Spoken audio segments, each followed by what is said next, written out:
නමෝ තස් භගවතු අරහතෝ සම්මා සම්බුද්දස්ස නමෝ තස් භගවතු අරහතෝ සම්මා සම්බුද්දස්ස නමෝ තස් භගවතු අරහතෝ සම්මා සම්බුද්දස්ස ගෞරවනීය නායක මාහිම්පාණන් වහන්සේගෙන් අවසරයි ශ්‍රද්ධා සම්පන්න කාරුණික පින්තුනි හැම කෙනෙක්ම උතුම් සද්ධර්ම ශ්‍රවණය සඳහා සූදානම් වන මොහොත.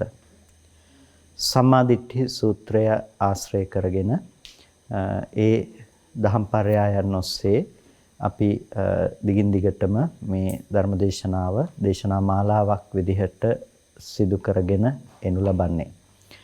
පසුගිය අවසාන වශයෙන් අප පවත්වන ලද දේශනාව තුළ උපාදානය පිළිබඳව හඳුනා ගන්නට යෙදුණා. උපාදානංච පජානාති උපාදාන සමුදයංච පජානාති උපාදාන නිරෝධංච පජානාති උපාදාන නිරෝධගාමිනී පටිපදංච පජානාති කියන මේ පරයය පිළිබඳව අපි හඳුනා ගන්නට යෙදුණා. අද දවසේදී අපට සාකච්ඡා කරන්නට තිබෙන්නේ අනෙක් දහම් පරයය පිළිබඳව සම්මාදිට්ඨි සූත්‍රයේහි ඒ පසුබිම් කතාව පිළිබඳව මම හිතනවා ඔබ සියලු දෙනාටම අවබෝධයක් තිබෙනවා කියලා. නැවත වතාවක් උපාදානයේ පිළිබඳව නැතිනම් ආර්ය ශ්‍රාවකයාට ඒ ආර්ය භූමියටපත් වීම සඳහා හේතු වන ධර්මාභිසමය සිද්ධ කරන්නට හේතු වන ඒ දහම් පරයයක් විදිහට උපාදානයේ පිළිබඳව තිබෙන අවබෝධය උපාදාන සමුදය උපාදාන නිරෝධය සහ උපාදාන නිරෝධගාමිනී ප්‍රතිපදාව පිළිබඳව තිබෙන අවබෝධය පිළිබඳවයි සරියුත්තරුන් වහන්සේ පැහැදිලි කරන්නට යෙදුනේ. ඒකට භික්ෂුන් වහන්සේලා සාධා උසව ඇවැත්නි හොඳයි කියලා ඒක පිළි අරගෙන මත්ෙහි නැවත සරියුත්තරුන් වහන්සේගෙන් අහනවා සියාපනවසව ඇවැත්නි තවත් තියනවද අඤ්ඤෝපි පරියායෝ තවත් අනික්කෝ දහම් පරයයක් මේ ආර්ය ශ්‍රාවකයාට සම්මා දිට්ඨියටපත් වීම සඳහා එහෙමත් නැතිනම් ඔහුගේ දිට්ඨිය දර්ශනය දෘෂ්ටිය ඍජු බවටපත් වුණා කියන්නට පුළුවන් යම් දහම් පරයයකට පැමිණ ඔහුගේ දෘෂ්ටිය ඍජු භාවයටපත් වුණා කියනවා නම් ඒ බඳු තවත් දහම් පරයයක් තියනවද කියලා ප්‍රශ්නයක් අහනවා සරියුත්තරුන් වහන්සේගෙන්. එතකොට සරියුත්තරුන් වහන්සේගේ මේ ප්‍රශ්නය අහනකොට සරියුත්තරුන් වහන්සේ විසින් පිළිතුරු සපයනවා ඇවැත්නි එහෙම තවත් පරයයක් තියෙනවා කියලා අනික් පරයය දේශනා කරනවා. එතකොට දැන් මේ දහම් පරයය අපි විමසා බලනකොට අපට දකින්නට පුළුවන් ජරා මරණයෙහි ඉඳලා ජාතිය ඊට පස්සේ ජාතියට හේතුව හැටියට භවයට හේතුව හැටියට උපාදානයට හේතුව හැටියට තණ්හාව ආදී ලෙස මේ විදිහට මේ පෙන්වාගෙන එනු ලබන්නේ පටිච්චසමුප්පාද ධර්ම સિદ્ધාන්තය. ඒකට තණ්හංච පජානාති, තණ්හා සමුදයංච පජානාති, තණ්හා නිරෝධංච පජානාති, තණ්හා නිරෝධගාමිනී පටිපදංච පජානාති කියලා මෙන්න මේ පැවැත්ම පිළිබඳව නැතිනම් තෘෂ්ණාවගේ පැවැත්ම පිළිබඳව සරියුත්තරුන් වහන්සේ පිළිතුරු සපයා දෙනවා. ඒකට මෙතනදී තණ්හංච පජානාති කෙනෙක් තෘෂ්ණාව පිළිබඳව දැනගන්නවා නම් තණ්හංච පජානාති කියලා කියනවා. තණ්හාව පිළිබඳව තෘෂ්ණාව පිළිබඳව දැනගන්නවා නම් ඒ ආර්ය ශ්‍රාවකයාට සම්මා දිට්ඨියට පත්වීම පිණිස හේතු වන ලබන දෙයක් තණ්හංච පජානාති. ඒ වගේම තණ්හා සමුදයංච පජානාති කියලා කියනවා. තණ්හාවගේ සමුදය කුමන ධර්මයක් නිසා කුමන ප්‍රත්‍යක් නිසාද මේ තණ්හාව උපදින්නේ කියන මේ තණ්හා සමුදය පිළිබඳව අවබෝධයක් තියෙනවා නම් තණ්හා සමුදය පිළිබඳව දන්නවා නම් එපමණකිදු මේ ආර්ය ශ්‍රාවකයා සම්මා දිට්ඨියටපත් උනේ වෙයි. ඔහුගේ දිට්ඨිය ඍජු භාවයටපත් උනේ වෙයි කියලා දක්වනවා. ඒ වගේම යම්කිසි ආකාරයකට ඒ තණ්හාවගේ නිර්වශේෂ නිරෝධයක් වේ නම් ඒ තණ්හාවගේ දුරු කිරීමක් වේ නම් අන්න ඒ පිළිබඳව දන්නාකමත් දුරු කරන ප්‍රතිපදාව පිළිබඳව දන්නාකමත් කියන මේ කරුණු ටික තමයි පෙන්වන්නේ. එතකොට තණ්හංච පජානාති කියලා කියනකොට මේ තණ්හාව පිළිබඳව දන්නවනම් එතකොට මේ මොනවද මේ තණ්හාව කියලා කියන්නේ? විග්‍රහ කොට දක්වනවා චෛමේ ආවුසෝ තණ්හා කාය. එවත්නි මේ තණ්හා කාය තෘෂ්ණාව විද්‍යමාන වන ස්වභාවය චෛමේ මේ 6 ආකාරයක දකින්නට පුළුවන්කම තිබෙනවා. 6 ආකාර වූ තෘෂ්ණාවක් ලෝකයට විද්‍යමාන වෙනවා. මොනවාද? රූප තණ්හා, සද්ද තණ්හා, ගන්ධ තණ්හා, රස තණ්හා, පොට්ටබ්බ තණ්හා, ධම්ම තණ්හා. මේ තමයි 6 ආකාර වූ තණ්හා කාය කියලා කියන්නේ. 6 ආකාර වූ තණ්හා කාය. තණ්හාව කියන වචනය අපි බලනකොට අපි දන්නවා ඇලීම කියලා, තෘෂ්ණාව කියලා අපි හඳුනා ගන්නවා. ඒ වගේම ලෝභය කියලා අපි තව පැත්තකින් හඳුන්වනවා. ඒ වගේම මේ පර්යාය පද රාශියක් 101ක් අපිට දක්වන්නට පුළුවන්කම තියෙනවා මේ තණ්හාවට යෙදෙන පර්යාය වචනයන් විදියට. එතකොට මේ යම් තෘෂ්ණාවක්, තණ්හාවක්, ලෝභයක්, අවිජ්ජාවක් මෙබඳු ස්වභාවයක් තියෙනවා නම් මේ තමයි තණ්හාව කියලා කියන්නේ. ඒකට තණ්හංච පජානාති කියලා කියනකොට තණ්හාව දැනගන්නවා කියලා කියනකොට මේ සයාකාර වූ තෘෂ්ණා කාය පිළිබඳව දන්නා දැකීම තමයි එතනදී අර්ථ ගන්නවන්නේ අපි තේරුම් ගන්නට අවශ්‍ය වන්නේ. රූප තණ්හා.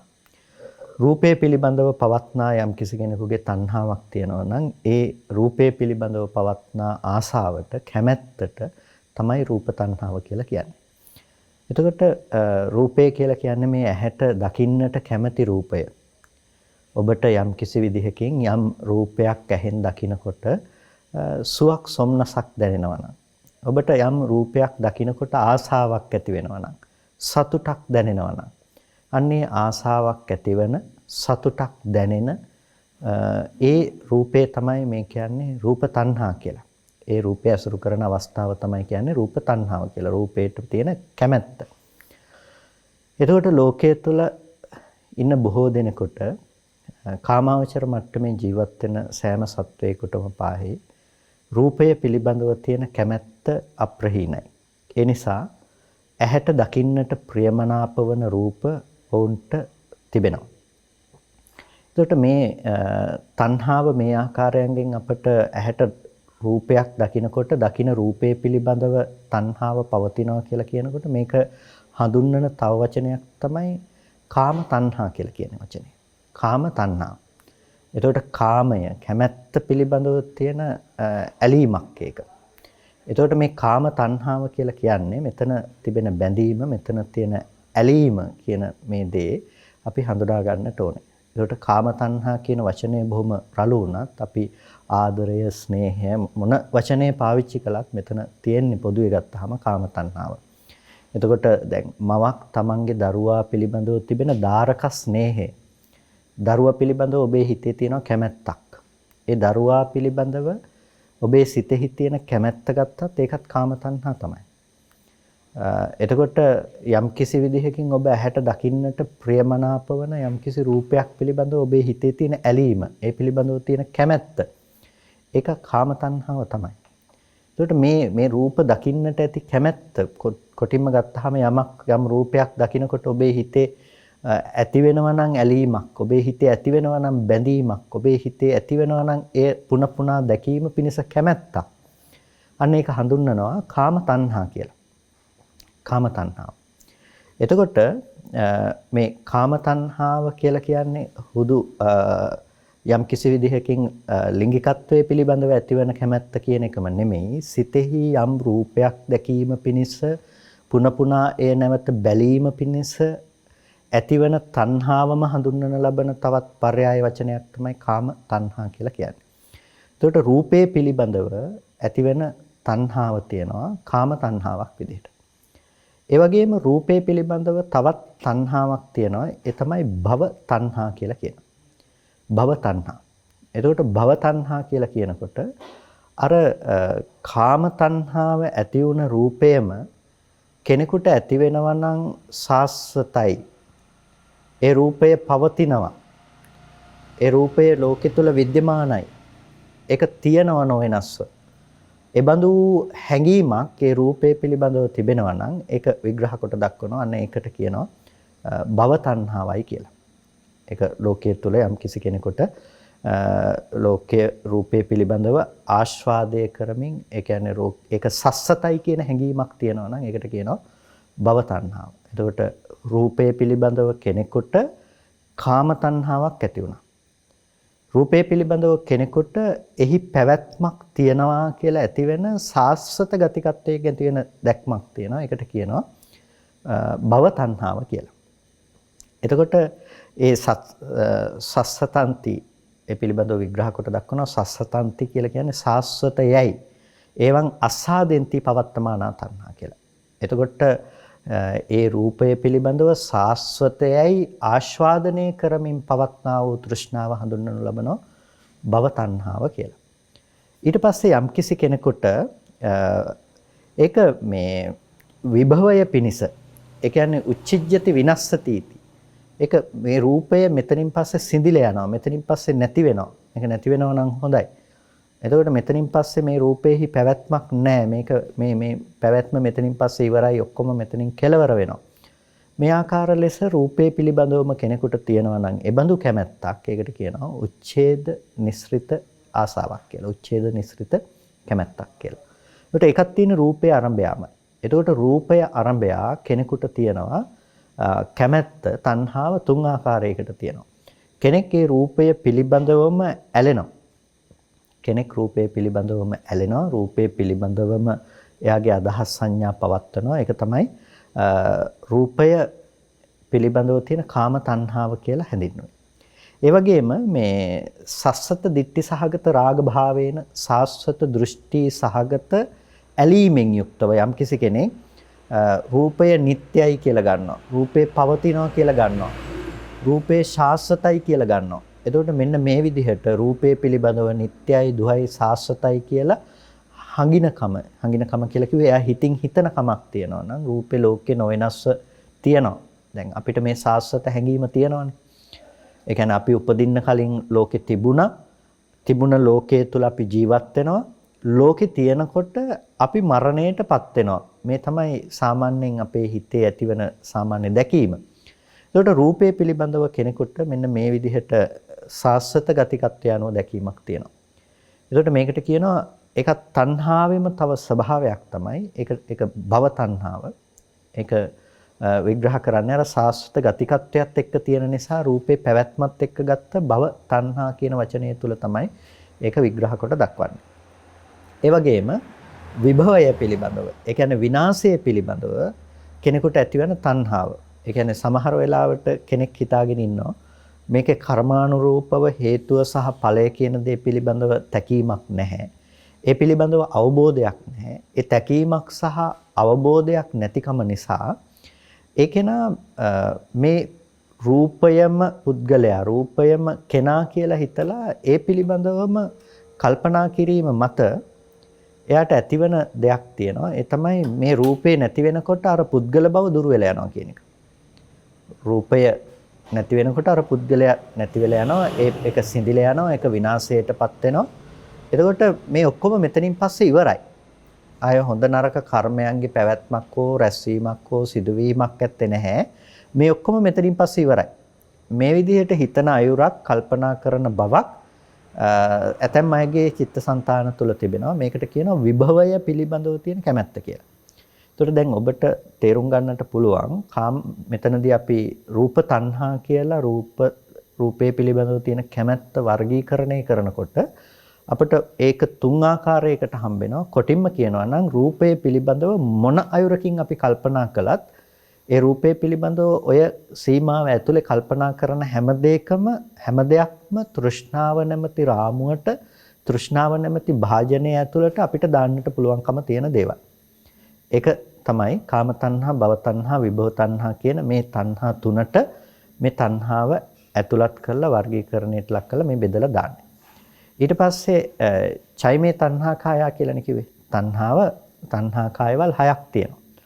ඊට පස්සේ මිනිස්සු ආස කරන දේ තමයි ශබ්දය කියලා කියන්නේ. රූපේ කිව්වා වගේම ශබ්දේ. එතකොට ශබ්දයේ තියෙනවා ශබ්දයේ පිළිබඳව අපේ හිතේ ඇති වෙන කැමැත්ත. මේ ගීතය හරි මිහිරි. එතකොට ඒ ශබ්දයේ පිළිබඳව අපිට තියෙන කැමැත්තක්. ඒක පුන පුන ඇහිම පිණිස ආසාවක්. ඒ වගේම මේ ශබ්දය ලෝකෙ තුල विद्यमान වන පවතින ආයුධයක් කියලා කෙනෙකුට ශාස්ත්‍රය අනුව යනවා. ඊට පස්සේ ඒක එතනින් පස්සේ ආය සිඳීමකට යනවා. ආය මේ අපේ මේ ජීවිතේ නැති වෙලා යෑමෙන් පස්සේ හෝ ඒක ආපහු ඇත්තේ නැති දෙයක් බවට පත් වෙනවා. එතකොට ඒ පිළිබඳව විභවයක් අපි කල්පනා කරනවා.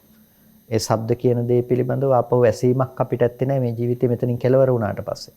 ඊට පස්සේ විභවය පිළිබඳව කල්පනා කරනවා ඒත් ශබ්දයේ මත තැවරිලා ශබ්දයේ මත පතිත වෙලා ගන්න තීරණයක් හැටියට. එතකොට මෙන්න මේ විදිහට ශබ්දයේ පිළිබඳව තුන් ආකාරයකින් ගන්නවා. එතකොට මේ විදිහටම ගන්ධ, රස, ස්පර්ශ සහ අරමුණු පිළිබඳව කෙනෙකුගේ සිතෙහි හටගන්න සිතෙහි පවත්නා තෘෂ්ණාව සිතෙහි හටගන්න සිතෙහි පවත්නා තෘෂ්ණාව හඳුන්වනු ලබනවා තුන් ආකාරයකට. එතකොට 18 ආකාරයකට මේ විදිහට තෘෂ්ණාව බෙදා දක්වනවා. තෘෂ්ණාව ආකාර 18ක් විදිහට මේ ආකාරයට බෙදා දක්වනවා. එතකොට මෙන්න මේ ආකාරයට අපි ගත්තාම ආකාර 18ක් කියලා කියනකොට දැන් ඔබට පැහැදිලි ඇති කාම තණ්හා, භව තණ්හා, විභව තණ්හා කියන මේ තණ්හා තුනට අර රූප, ශබ්ද, ගන්ධ, රස, ස්පර්ශ කියන 6 අපි වැඩි කරලා ගත්තාම රූපේ 3යි, ශබ්දේ 3යි මේ විදිහට අපි ගත්තාම අපිට 18 ආකාරයක් වන තණ්හාව හඳුනා ගන්නට පුළුවන්කම තියෙනවා. ඒ වගේම කෙනෙකුට මේ ආධ්‍යාත්මික රූපේ දිහා බලනකොටත් එබඳු තණ්හාවක් උපදිනවා. බාහිර රූප දිහා බලනකොටත් තණ්හාවක් උපදිනවා. ආධ්‍යාත්මික රූපේ දිහා කාම තණ්හාවත්, භව තණ්හාවත්, විභව තණ්හාවත් උපදිනවා. බාහිර රූපේ තුලත් කාම තණ්හා, භව තණ්හා, විභව තණ්හාව කියන දේ උපදිනවා.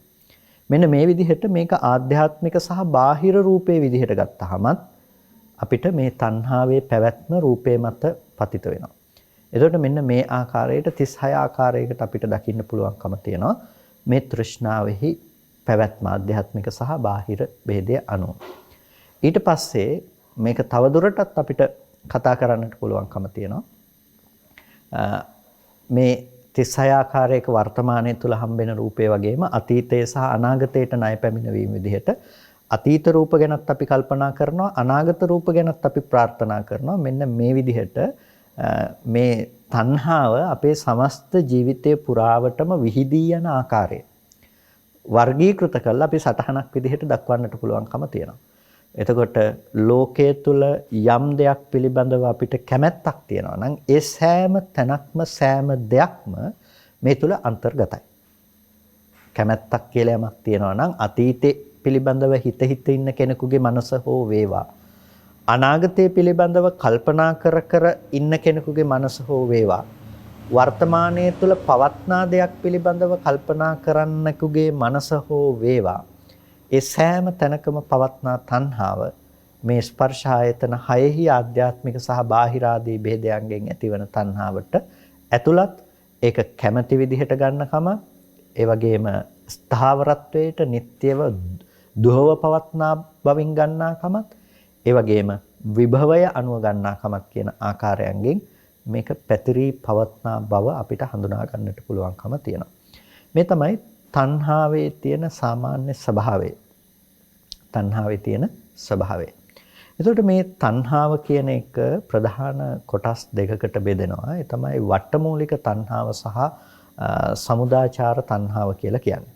වට්ටමූලික තණ්හාව, සමුදාචාර තණ්හාව. මේ කතා කරන්නේ දැන් අපි තණ්හාව කතා කළා, වර්තමානයේ තුල යෙදෙන තණ්හාව 36 ආකාරයකට කතා කළා. ඒ බෙහෙදේ නෙමෙයි. එතකොට අපි තණ්හාව කියලා කියන්නේ අන්න ඒ රූප, ශබ්ද, ගන්ධ, රස, ස්පර්ශ, ධම්ම කියන ඒවා තුල පවත්නා තණ්හාව තමයි. හැබැයි මේ තණ්හාව කෙනෙකුගේ ජීවිතය තුල යෙදෙන ආකාර දෙකක් තියෙනවා. ඒ 36 ආකාර තණ්හාව වර්තමානයේ තුල පවත්නා කෙනෙකුගේ ජීවිතය තුල ක්‍රියාත්මක වන ආකාර දෙකක් තියෙනවා. මොනවද මේ ක්‍රියාත්මක වන ආකාර දෙක? වට්ටමූලික තණ්හා සහ සමුදාචාර තණ්හා විදිහට මේ තණ්හාව ආකාර දෙකකට ක්‍රියාත්මක වෙනවා. වට්ටමූලික තණ්හාව සහ සමුදාචාර තණ්හාව. එතකොට වට්ටමූලිකයි කියලා කියන්නේ, වට්ට කියලා කියන්නේ වර්තනය කියන එක, පැවැත්ම කියන එක, වට කියන එක, සංසාර පැවැත්ම, සසර වට කියන එක. එතකොට මේ සංසාර වෘත්තයක් තියෙනවා නම්, සසර පැවැත්මක් තියෙනවා නම්, මෙන්න මේ සසර පැවැත්මට මුල් වන තණ්හාව තමයි වට්ටමූලික තණ්හා කියලා කියන්නේ. ඊට පස්සේ සමුදාචාර තණ්හාව කියලා කියනවා මේ අපිට ජීවිතය තුළ සාමාන්‍යයෙන් උපදින තණ්හාවට කියනවා සමුදාචාර තණ්හාව. වට්ටමූලික තණ්හා සහ සමුදාචාර තණ්හාව. අර තණ්හාව රූප, ශබ්ද, ගන්ධ, රස, ස්පර්ශ ධම්ම පිළිබඳව පවත්නා තණ්හාව ක්‍රියාත්මක වීමේ ආකාර දෙක තමයි මේ වට්ටමූලික සහ සමුදාචාර තණ්හාව කියලා කියන්නේ. එතකොට මේ තණ්හාවේ ක්‍රියාත්මක වීම දෙක අපි අපේ ජීවිතය තුළින් අපි දැක්කොත් ඔබට තණ්හාවේ පැවැත්මක් තියෙනවා මේ එදිනෙදා ජීවිතය තුළ තණ්හාව ඔබ තුළ ක්‍රියාත්මක වෙන විදිහ. ඒ තමයි මේ ලෞකික කටයුතු සිද්ධ කරනකොට සෑම මොහොතකම ඔබට යම් යම් දේවල් මත කැමැත්ත උපදිනවා. ඔබ දරුවට ආදරෙයි, ස්වාමියාට බිරිඳට ආදරෙයි, ඊට පස්සේ ඔය තියෙන දේවල් වලට කැමතියි. ඔබ කැමැත්ත තියෙන දේ තමයි හොයන්නේ. යටත් පිරිසෙන් ඔබ ගන්න ආහාරය පවා අද ආහාර රුචිය කියන තැන පවා තණ්හාව කියන දේ භාවිත වෙන්නේ. එතකොට මේ ජීවත් වෙනකොට එදිනෙදා ලෞකික ජීවිතය කියන දේ සම්පූර්ණයෙන්ම තණ්හාව තුලින් ක්‍රියාත්මක වන ආකාරයක් තියෙනවා. එදිනෙදා ජීවිතයේ පැවැත්ම සම්පූර්ණයෙන්ම තණ්හාව තුලින් අරගෙන යන්නේ. තණ්හාවෙන් තමයි මේ ලෝකයේ තුල මේ පැවැත්ම සම්පූර්ණම නිර්මාණය කරලා දෙන්නේ. ඒකට ඒ තණ්හාවේ පැවැත්ම මත තමයි අද අපේ දර්ශනයේ යෙදිලා තියෙන්නේ සහ අපි ක්‍රියාත්මක වෙන්නේ. ඒ නිසා තමයි අපි හැම වෙලාවකදීම කැමැති දේ හඹා යන්නේ සහ කැමැති දේ ලබා ගැනීම සඳහා උත්සාහවත් වෙන්නේ. ඌනෝ ලෝකෝ අතිත්තෝ තණ්හා දාසෝ කියලා කියන්නේ. එතකොට ලෝකේ හැමදාම ඌණයි මිනිස්සුන්ගේ හිත ඇතුලේ අඩුවක් තියෙනවා. මිනිස්සු තෘප්තියකටපත් වෙලා නැහැ. තෘෂ්ණාවට 16ක් විදිහට මිනිස්සු වැඩ කරනවා. ලෝකයේ ඌණයි හිස්තනක් තියෙනවා ලෝකයට හැම වෙලාවම අතෘප්තිකර බවක් තියෙනවා. තෘෂ්ණාවට 16ක් වෙලා තියෙනවා. එතකොට තණ්හා දාසෝ කියලා කිව්වේ ඒක. එතකොට මේ ලෞකික ජීවිතය තුළ අපි හැම වෙලාවකදීම කරන්නේ ඒ දාසකම තමයි.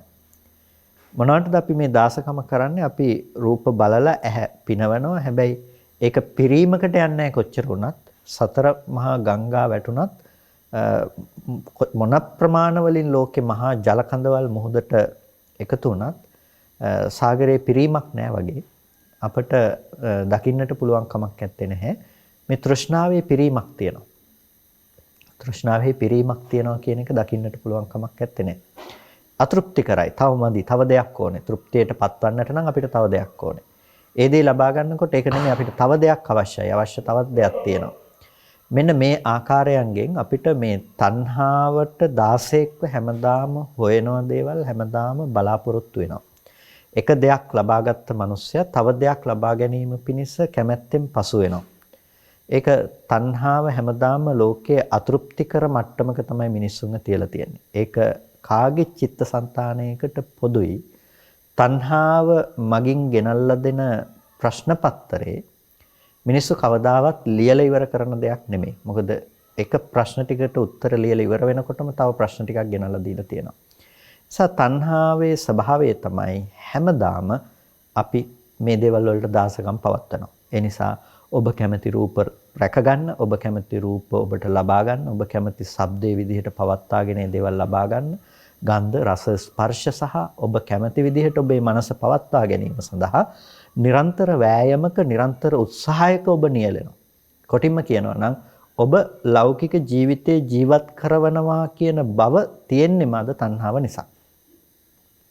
ලෞකික ජීවිතේ ජීවත් කරනවා කියන බව අද विद्यमान වෙලා තියෙන්නේ මොයි විදිහට තණ්හාවේ ක්‍රියාකාරීත්වය නිසා. මිනිස්සු බලාපොරොත්තු වෙනවා, මිනිස්සු අපේක්ෂා කරනවා, බලාපොරොත්තු සහ අපේක්ෂා පසුපස්සේ තමයි මිනිස්සු පන්නගෙන හඹාගෙන දුවගෙන යන්නේ. බලාපොරොත්තු සහ අපේක්ෂා පසුපස්සේ. එතකොට මේ දේවල් පසුපස්සේ හඹාගෙන, මේ දේවල් පසුපස්සේ පන්නගෙන, මේ දේවල් අනුව මිනිස්සු ජීවත් වෙනකොට ඔවුන්ගේ සමස්ත ජීවිතේම ඒ තණ්හාව මත පවතින දෙයක් කියලා කියනවා. එතකොට මේ ජීවත් වන්නට අවශ්‍ය වෙන එදිනෙදා ජීවිතයේ තුල පවත්නා තණ්හාවේ ස්වභාවය. එතකොට තණ්හාව මෙන්න මේ විදිහට පවතිනා වගේම මේ තණ්හාවේ තව පැවැත්මක් තියෙනවා. මේක හැම වෙලාවකදීම සසර ගමනට මුල් වෙන තැනක පවතිනවා. සසර ගමනට මුල් වෙන තැනක පවතිනවා. අර ගහකාර කන්දිට්ඨෝසි පුනගේ හන්නකාහසි සබ්බාතේ පාසුකා බග්ගහ ගහකූටං විසක්කිතං සංඛාරගතං චිත්තං තණ්හානං khයමජ්ජකා කියලා බුදුරජාණන් වහන්සේ අර දැක්ුවේ උදාන වාක්‍යයක් විදිහට මේ ගේ හදන වඩුවව දැක්කා කියලා කියනවා. ගේ හදන වඩුවව දැක්කා. එතකොට මේ ගේ හදන්නේ මොන වඩුවද? තෘෂ්ණාව නැමැති වඩුව. අපිට මේ වර්තමාන භවයේ නැමැති මෙතන ගෙයක් තියෙනවානේ. අපිට ඉන්න තැනක් තියෙනවා. ඉන්න තැනක් ලැබිලා තියෙනවා. එතකොට මේ ගේ අපිට හදලා දීලා තියෙන වෙන කවුරුත් නෙමෙයි. මේ ගේ හදලා තියෙන තෘෂ්ණාව නැමැති වඩුව. යම් වෙලාවක මේ ගේ බිඳිලා යනවා. තව ගෙයක් හදලා දෙනවා. ඊට පස්සේ ඒ ගෙදරට යනවා. ඒක බිඳිලා යනවා තව තැනකට යනවා. මේකෙන් මේ කියන්නේ සාස්වතවාදයක් නෙමෙයි. මෙතනින් මෙතනට විඥානය ගියා කියන දේ ගැන නෙමෙයි. මේ තණ්හාවගේ ක්‍රියාකාරීත්වය පිළිබඳව හඳුන්වලා දෙනවා. මේක හැම වෙලේකදීම ගෙවල් හදන කෘත්‍ය කරනවා. තණ්හාව කාගේද කියලා අහුවාම ප්‍රශ්නය සුදුසු නෑ කියලා කිව්වනේ. කල්ලෝසි කියන මේක ප්‍රශ්නේ සුදුසු නෑ. ප්‍රශ්නය නොසුදුසුයි. තණ්හාව කාගේද කියලා අහන්න සුදුසු නෑ. තණ්හාව කුමන ප්‍රත්‍යයෙන් උපදිනවද කියලා අහන්න සුදුසුයි. එනිසා තණ්හාව කියලා කියන්නේ අපි මේක පුද්ගලවාදයක් ආරෝපණය කළාට කෙනෙක් නෙමෙයි. හැබැයි පුද්ගලවාදයක් ආරෝපණය කළා කියලා තණ්හාව නැමැති වඩුව මම ඔබව දැක්කා. එතකොට මේ තණ්හාව නැමැති වඩුව තමයි මේ ගේ සකස් කරන්න. ඒ කියන්නේ මේ භවයේ පැවැත්ම සිද්ධ කරන්න මේ තණ්හාව කියන දේ නැතිනම් මේ වටය මේ පැවැත්ම සංසාරය කියන තැන සකස් කිරීම සිද්ධ කරන්නේ සංදිය සකස් කරන්නේ හැම වෙලාවකදීම තණ්හාව. තණ්හාව නැමැති මේ සංදිය සකස් කරන්න නැත්නම් ඒක එතනින් ඉවරයි. තණ්හාව නැමැති මේ සංදිය මෙතන සකස් කරන්න නැත්නම් ඒක එතනින් ඉවරයි. එනිසා මේ තණ්හාවෙම අනික් පැත්ත තමයි මේ සසර වට සකස් කරනවා කියන ස්වභාවය. සසර වට සකස් කරනවා. එතකොට ඒක සාමාන්‍යයෙන් අපි හිතනවට වඩා ඊටාම සියුම් ඊටාම සූක්ෂම ධර්මයක්. ලෝභය කියන එක අපිට හඳුනා ගන්න පුළුවන් ඊටාම පහසුවේ. කියන්නේ ලෝභයයි තණ්හාවයි දෙකක් කියන්න උත්සාහවත් වෙනව නෙමෙයි. මේකේ කෘත්‍ය විදිහට ඔබට හඳුන්වා දෙන්නට උත්සාහවත් වෙන්නේ. එදිනෙදා ජීවිතය තුළ ඔබට යෙදෙන තණ්හාව, හිතේ ඇතිවෙන ආසාව, හිතේ ඇතිවෙන කැමැත්ත, ලෝභ චෛතසිකය මේ දේ ඔබට තේරුම් ගන්න එච්චරම අපහසු නෑ. මේ දේ තේරුම් ගන්න යම් මට්ටමකින් පහසුව පුළුවන් දෙයක් පිළිබඳව කැමැත්තක් ඇති වෙනවා නම් මේ තමයි ලෝභය කියලා ඔබට ඒ පිළිබඳව තේරුම් ගැනීමේ හැකියාවක් තියෙනවා. හැබැයි මේ වටයට මේ වර්තණයට මේ සසරේ පැවැත්මට හේතු වෙනකම තණ්හාවේ ඒක තේරුම් ගන්න එක පහසුවෙන් කෙනෙකුට කරන්න පුළුවන් කමක් නැත්තේ. මොකද ඒ තණ්හාව හැම වෙලාවකදීම ඇසුරු කරන්නේ මේ ස්කන්ධ ධර්මයක්. ස්කන්ධ ටිකේ පිළිබඳව ඒ තණ්හාව බැසගෙන පවතිනවා. ඒකට කියනවා නිකාන්ති තණ්හා කියලා. නිකාන්තික්ෂණෙහි පවත්නා තණ්හාව. එතකොට මේ තණ්හාව හැම වෙලාවකදීම සසර පැවැත්ම පිණිස හේතු වෙනවා කියන තැන මේ නිකාන්තික්ෂණෙහි පවතින තණ්හාව ඒක හේතුයි හැම මේ ප්‍රතිසන්දිය ලබා දෙන්නට. දැන් කුසලයක් කරමුණු කළත් කර්ම නිමිත්තක්නේ. මරණාසන්න මොහොතේ චුති ප්‍රතිසන්දි පිළිබඳව අපි කතා කරනකොට චුතිසිතට අරමුණු වන අරමුණ ඒක කර්ම නිමිත්ත කුසල කර්මයක් වෙන්න පුළුවන්. හැබැයි තණ්හාව නැතුව උපදිනවද? කර්මයට කෙනෙක් උපදින්නේ නැහැ කවදාවත්. කර්මයට පමණක් කෙනෙක්ව උපද්දවන්න පුළුවන් කමක් නැත්තේත් නැහැ. කර්මයට තණ්හාව යෙදෙන නිසා තමයි උපදින්නේ. එනිසා කොයි වෙලාවකවත් තණ්හා කර්මය කියන එක තනිව කතා කරන්නේ නැහැ. අවිද්‍යාව කර්ම තණ්හා කියලා අපි හේතු ටිකක් කතා කරනවා. තණ්හාව ප්‍රධාන හේතුවක්. කර්මයට තණ්හාව නොයදුනා නම් ප්‍රතිසන්දියක් ලැබෙන්නේ නැහැ. තණ්හාව යෙදෙන නිසා තමයි ප්‍රතිසන්දියක් ලබා දෙන්නේ. එතකොට ඒක බලන්න තණ්හාව යෙදෙනවා කියන දේ කොයිතරම් සියුම්ව යෙදෙනවද කියනවනම් කුසල කර්මයක් පිළිබඳව කුසල නිමිත්තක් පිළිබඳව තණ්හාවෙන් ඇසුරු වෙනවා. අකුසල කර්ම නිමිත්තක් පිළිබඳව තණ්හාවෙන් ඇති වෙනවා. ඒක කොච්චර බලවත් දෙයක්ද කියනවනම් කොච්චර සියුම් දෙයක්ද කියනවනම් කෙනෙකුට කර්ම නිමිති ගති නිමිති පහළ වුණත් මරණාසන්න මොහොතේදී අවසාන අවස්ථාවේදී කෙනෙකුට කර්ම නිමිති, ගති නිමිති යාගේ సంతානය තුල ඉපදුනත් කර්ම නිමිති, ගති නිමිති පහළ වුණත් පිනතුනි ඔහුටත් මේ තණ්හාව යෙදෙනවනේ. දැන් කෙනෙක් සමහර වෙලාවට මරණාසන්න මොහොතේ එයාට ගති නිමිති පහළ වෙන්න පුළුවන්. ඊළඟ මොහොතේ එයා උපදින්න ඉන්න ඊළඟ මොහොතේ ප්‍රතිසන්දි වශයෙන් පත්වන්නට තියෙන තැන එයාට ගති නිමිති විදිහට පේන්න පුළුවන්. අපාය යන්න ඉන්න කෙනෙකුට ගින්දරෙන් පිච්චෙනවා දැනෙන්න පුළුවන්. යමපල්ලෝ දකින්න පුළුවන්. මේ එයාට ඒ වගේ ඒ බඳු ගති ලක්ෂණ පේන්න, ඕලාරික ගති ලක්ෂණ පේන්න පටන් ගන්න පුළුවන්කම තියෙනවා. එතකොට කෙනෙක් දුකට අකමැතිනේ. දුක් නිමිති පේනකොට පිච්චෙනවා කියලා පේනකොට එතෙන්ට අකමැතිනේ. එතකොට එහෙනම් තණ්හාව නැතුව එතනින් අයින් වෙන්න පුළුවන්කම තියෙන්න බෑ.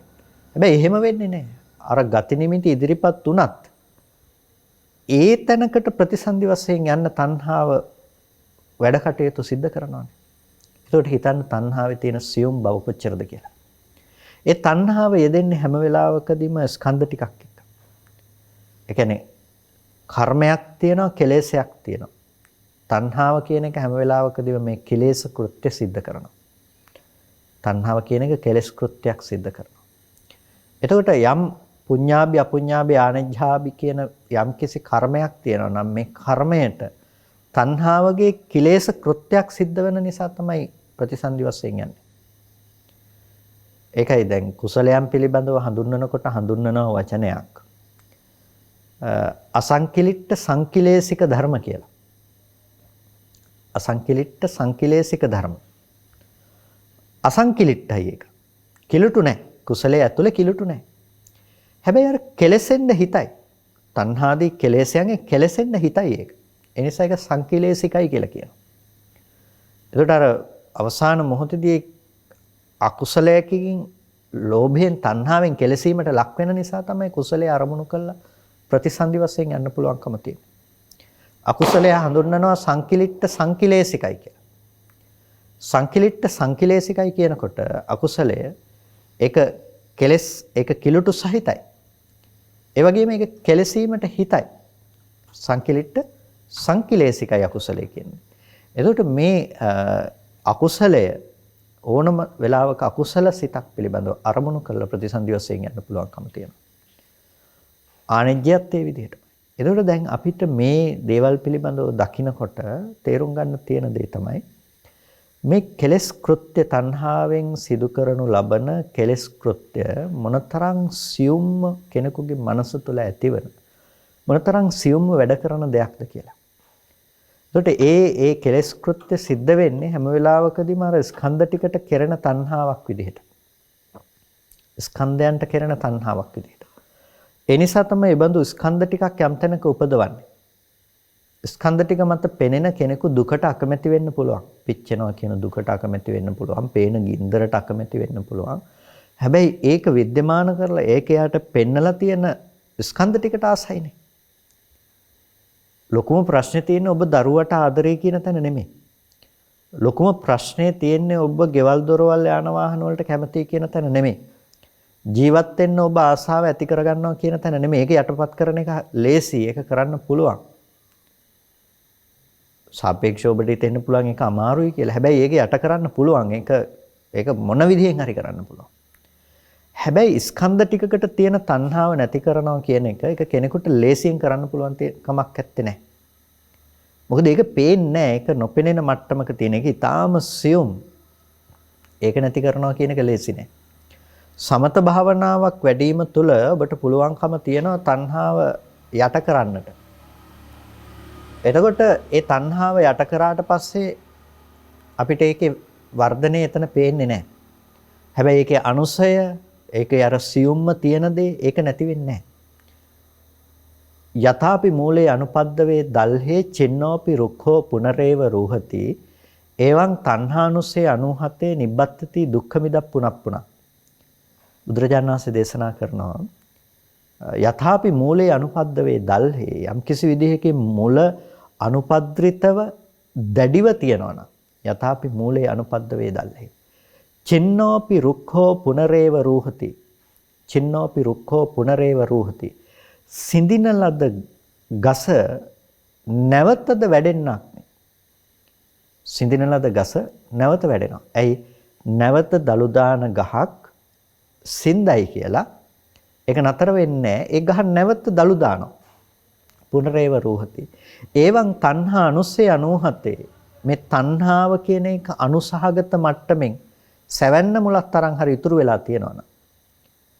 නිබ්බත්තති දුක්ඛ මිදක් පුනප්පුනං නැවත නැවතත් දුක උපදවන. නැවත නැවත දුක්ඛ ස්කන්ධ ලබා දෙනවම තමයි ඒක නතර වෙන්නේ නැහැ. ඒ නිසා මේ තණ්හාව කියන එක ඊටාම සියුම් මට්ටමක් තියෙනවා. රළු මට්ටමින් ඔබට දැනෙන දේ යට කරන එක එච්චර අමාරු නෑ. ඒක භාවනාවක් තුළින් සමතයක් තුළින් නැති කරන්න පුළුවන්. හැබැයි සියුම්ම තියෙන දේ ඒක අරහත් මාර්ගයේ දක්වාම කෙනෙකුට දුරු කරන්න පුළුවන් කමක් නෑ. එච්චර සියුම් ධර්මයක් තමයි තණ්හාව කියලා කියන්නේ. ඒක යෙදෙන්නේ ස්කන්ධයන්ට තියෙන තණ්හාව. අර අපි සිහිපත් කළා වගේ දරුවට තියෙන තණ්හාව නෙමෙයි ප්‍රශ්නේ. ඔබ දරුවට තණ්හා කරනවා ආස කරනවා කියන තැන ඔබේ තණ්හාව පතිත වෙලා තියෙන්නේ කොහෙටද? ඔබ දරුවට ආස කරනවා කියන තැන ඔබේ තණ්හාව පතිත වෙලා තියෙන්නේ ඔබේ තණ්හාවට ඇසුරු වෙලා තියෙන්නේ දරුවා නොවන රූප වේදනා සංඥා සංඛාර විඥාන කියන ස්කන්ධ ධර්මතා ටික. දරුවා නොවන රූප වේදනා සංඥා සංඛාර විඥාන කියන ස්කන්ධ ධර්මතා ටික. එතකොට දරුවට තියෙන තණ්හාව කියන දේ නිසා නිකමට අපි සරල මේක උදාහරණයක් හැටියට උපමාවක් හැටියට කතා කරන්නේ නැත්නම් ඒක කර්ම විශ්යත් එක්ක අපිට බොහොම වෙනස්ව කතා කරන්නට වෙන්නේ. දැන් ඔය දරුවට තියෙන තණ්හාව නිසා ඔබට ප්‍රතිසන්දියක් ගෙනල්ලා දුන්නොත් ප්‍රතිසන්දිය ගේන්නේ ඇත්තටම දරුවට තියෙන තණ්හාව නිසා කියන එක නෙමෙයි. ඒක තමයි ඔබට ඇති වෙන ඔබට පේන දේ. හැබැයි ඇත්තටම ඔබව උපදවන්නේ අර දරුවා පේනවා කියන දරුවා දකින්නවා කියන තැන ස්කන්ධ ටිකට කරන තණ්හාව නිසා.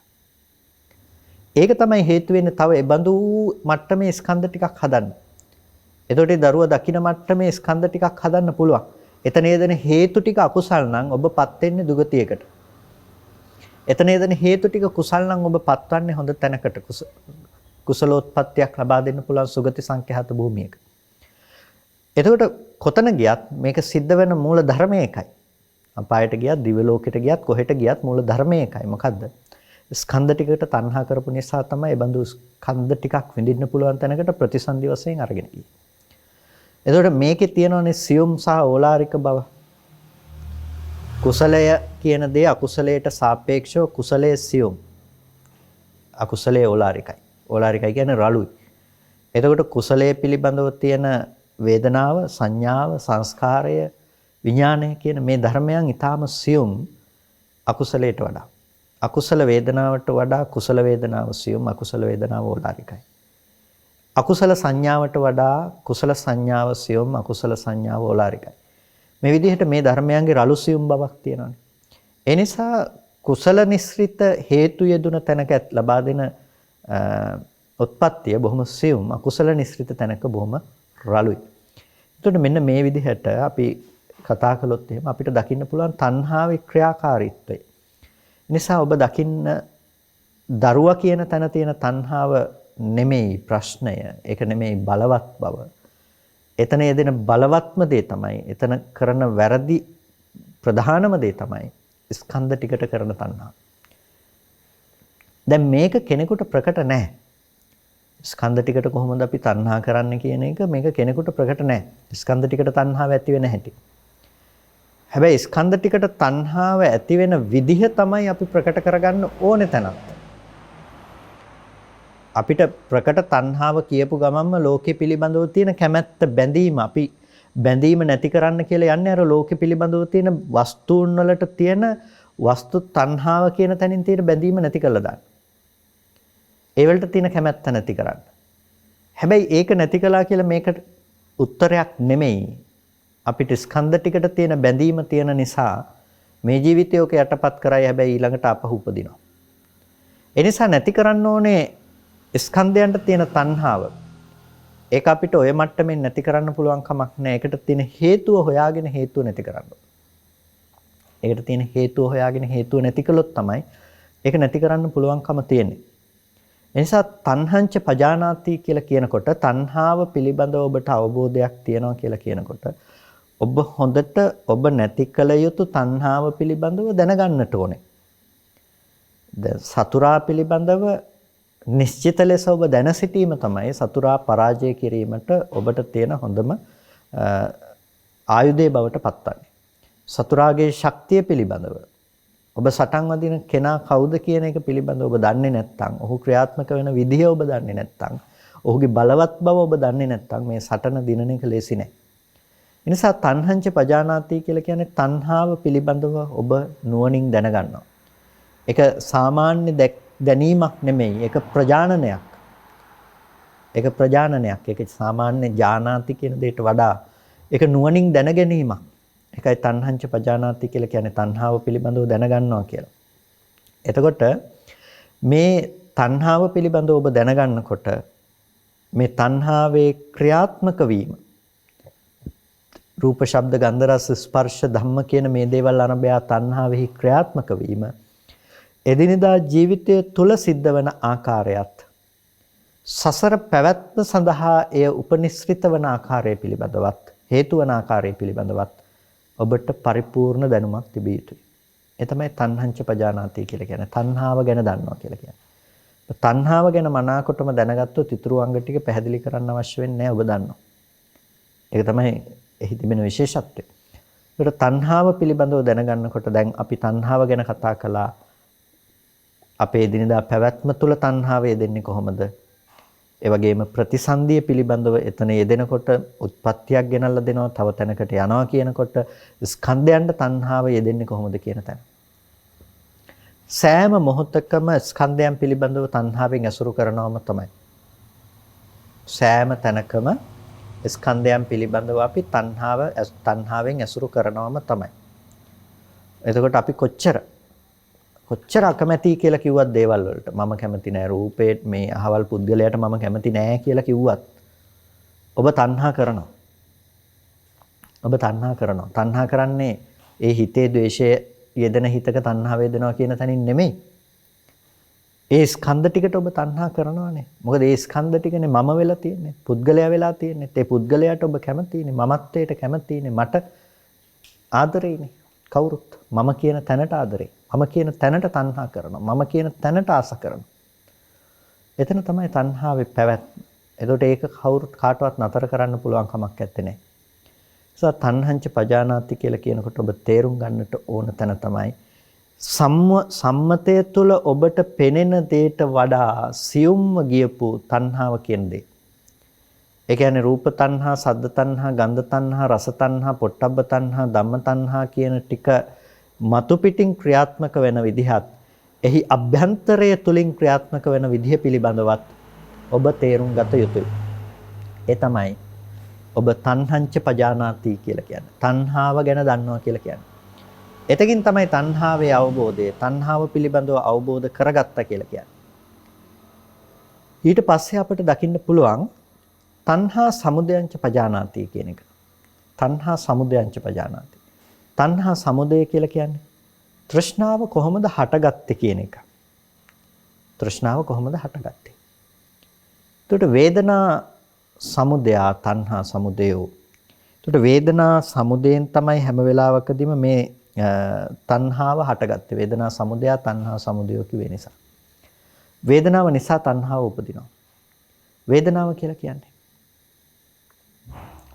කියලා කියන්නේ සැප, දුක්, උපේක්ෂා සහගත වේදනාව. එතකොට වේදනා ප්‍රත්‍යයෙන් කොහොමද කෙනෙකුට තණ්හාව උපදින්නේ? කෙනෙක් තණ්හා කරන්නේ සැප වේදනාවට. එතකොට වේදනාව නිසා තණ්හාව උපදිනවා කියනකොට අපිට විමසා බලන්නට වෙනවා මොන වේදනාව ගැනද මේ කතා කරන්නේ කියලා. විශේෂයෙන්ම දැන් අපි මුලින්ම සඳහන් කළා මේ කතා කරන්නේ පටිච්ච සමුප්පාද ධර්ම સિદ્ધාන්තේ. පටිච්ච සමුප්පාදයේ යෙදෙන අංග ටික තමයි අපි මේ කතා කරගෙන ඉන්නේ. එතකොට අපිට අවිජ්ජා සංඛාර විඥාන නාම රූප සලආයතන පස්ස වේදනා තණ්හා උපාදාන භව. ජාති ජරා මරණ අපිට මෙහෙමනේ හම්බෙන්නේ. එතකොට පස්ස වේදනා තණ්හා උපාදාන භව. පස්ස වේදනා තණ්හා. වේදනාව සහ තණ්හාව එක සමීපයේ තියෙන දෙකක්. වේදනාව සහ තණ්හාව කියන්නේ එක සමීපයේ තියෙන දෙකක්. එතකොට මේ වේදනාව කියලා කියන්නේ මොකද්ද?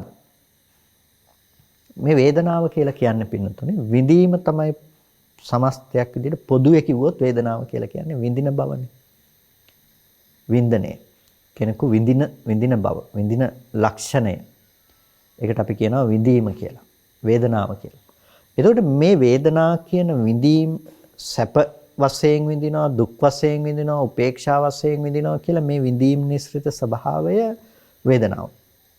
වේදනාව අපි තව වර්ගීකරණයකට ලක් කරනවා. විපාක වේදනාවක් තියෙනවා, කර්ම වේදනාවක් තියෙනවා.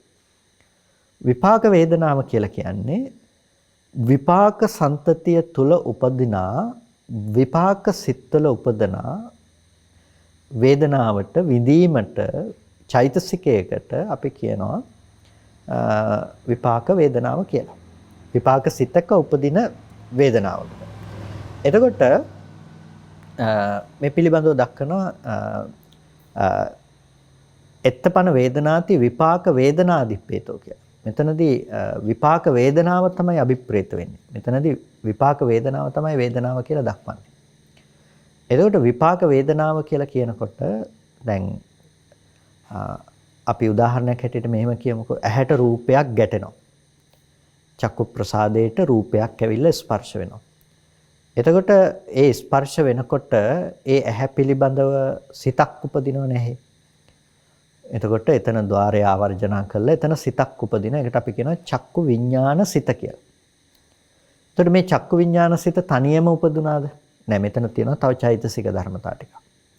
ස්පර්ශ ප්‍රත්‍යයෙන් ඉපදුණු වේදනාව, සංඥාව, චේතනාව සහ විඥාන කියන මේ ටික ඔක්කොම තියෙනවානේ මෙතන. මෙතන වේදනාවක් තියෙනවා. මේක තමයි විපාක වේදනා කියලා කියන්නේ. මේකට කියනවා චක්කු සම්පස්සජා වේදනා කියලා. චක්කු සම්පස්සෙන් උපන් වේදනාවක්. එතකොට යම් තැනක චක්කු විඥාන සිතෙහි පවතින වේදනාව සැපද දුකද උපේක්ෂාද? චක්කු විඥාන සිතෙහි උපදින වේදනාව සෑම මොහොතකම උපේක්ෂා සහගතයි. සෑම මොහොතකම ඒ වේදනාව උපේක්ෂා සහගතයි. එතකොට ඒ උපේක්ෂා සහගත වේදනාවක් තමයි එතන හැම වෙලාවකදීම පවතින්නේ. පැවැත්ම කියන දේ තියෙන්නේ උපේක්ෂා සහගත මට්ටමක.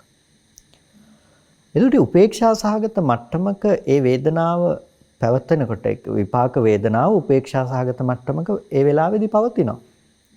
එතකොට ඒ බඳු මට්ටමක උපේක්ෂා සහගත මට්ටමක පවතින වේදනාව පිළිබඳව ධර්මයේහි ඇතැම් තැන් පර්යායන් ධර්ම ක්‍රම විග්‍රහ කරනකොට දක්වනවා චක්කු සම්පස්ස පච්චය චක්කු සම්පස්ස ප්‍රත්‍යයෙන් උපදින වේදනාව සැප වූයේ දුක් වූයේ උපේක්ෂා සහගත වූයේ වේ කියලා. සැප දුක් උපේක්ෂා සහගත වූයේ වේ කියලා. චක්කු සම්පස්ස ප්‍රත්‍යයෙන් උපන් වේදනාව සැප දුක් උපේක්ෂා සහගත වූයේ වේ කියලා.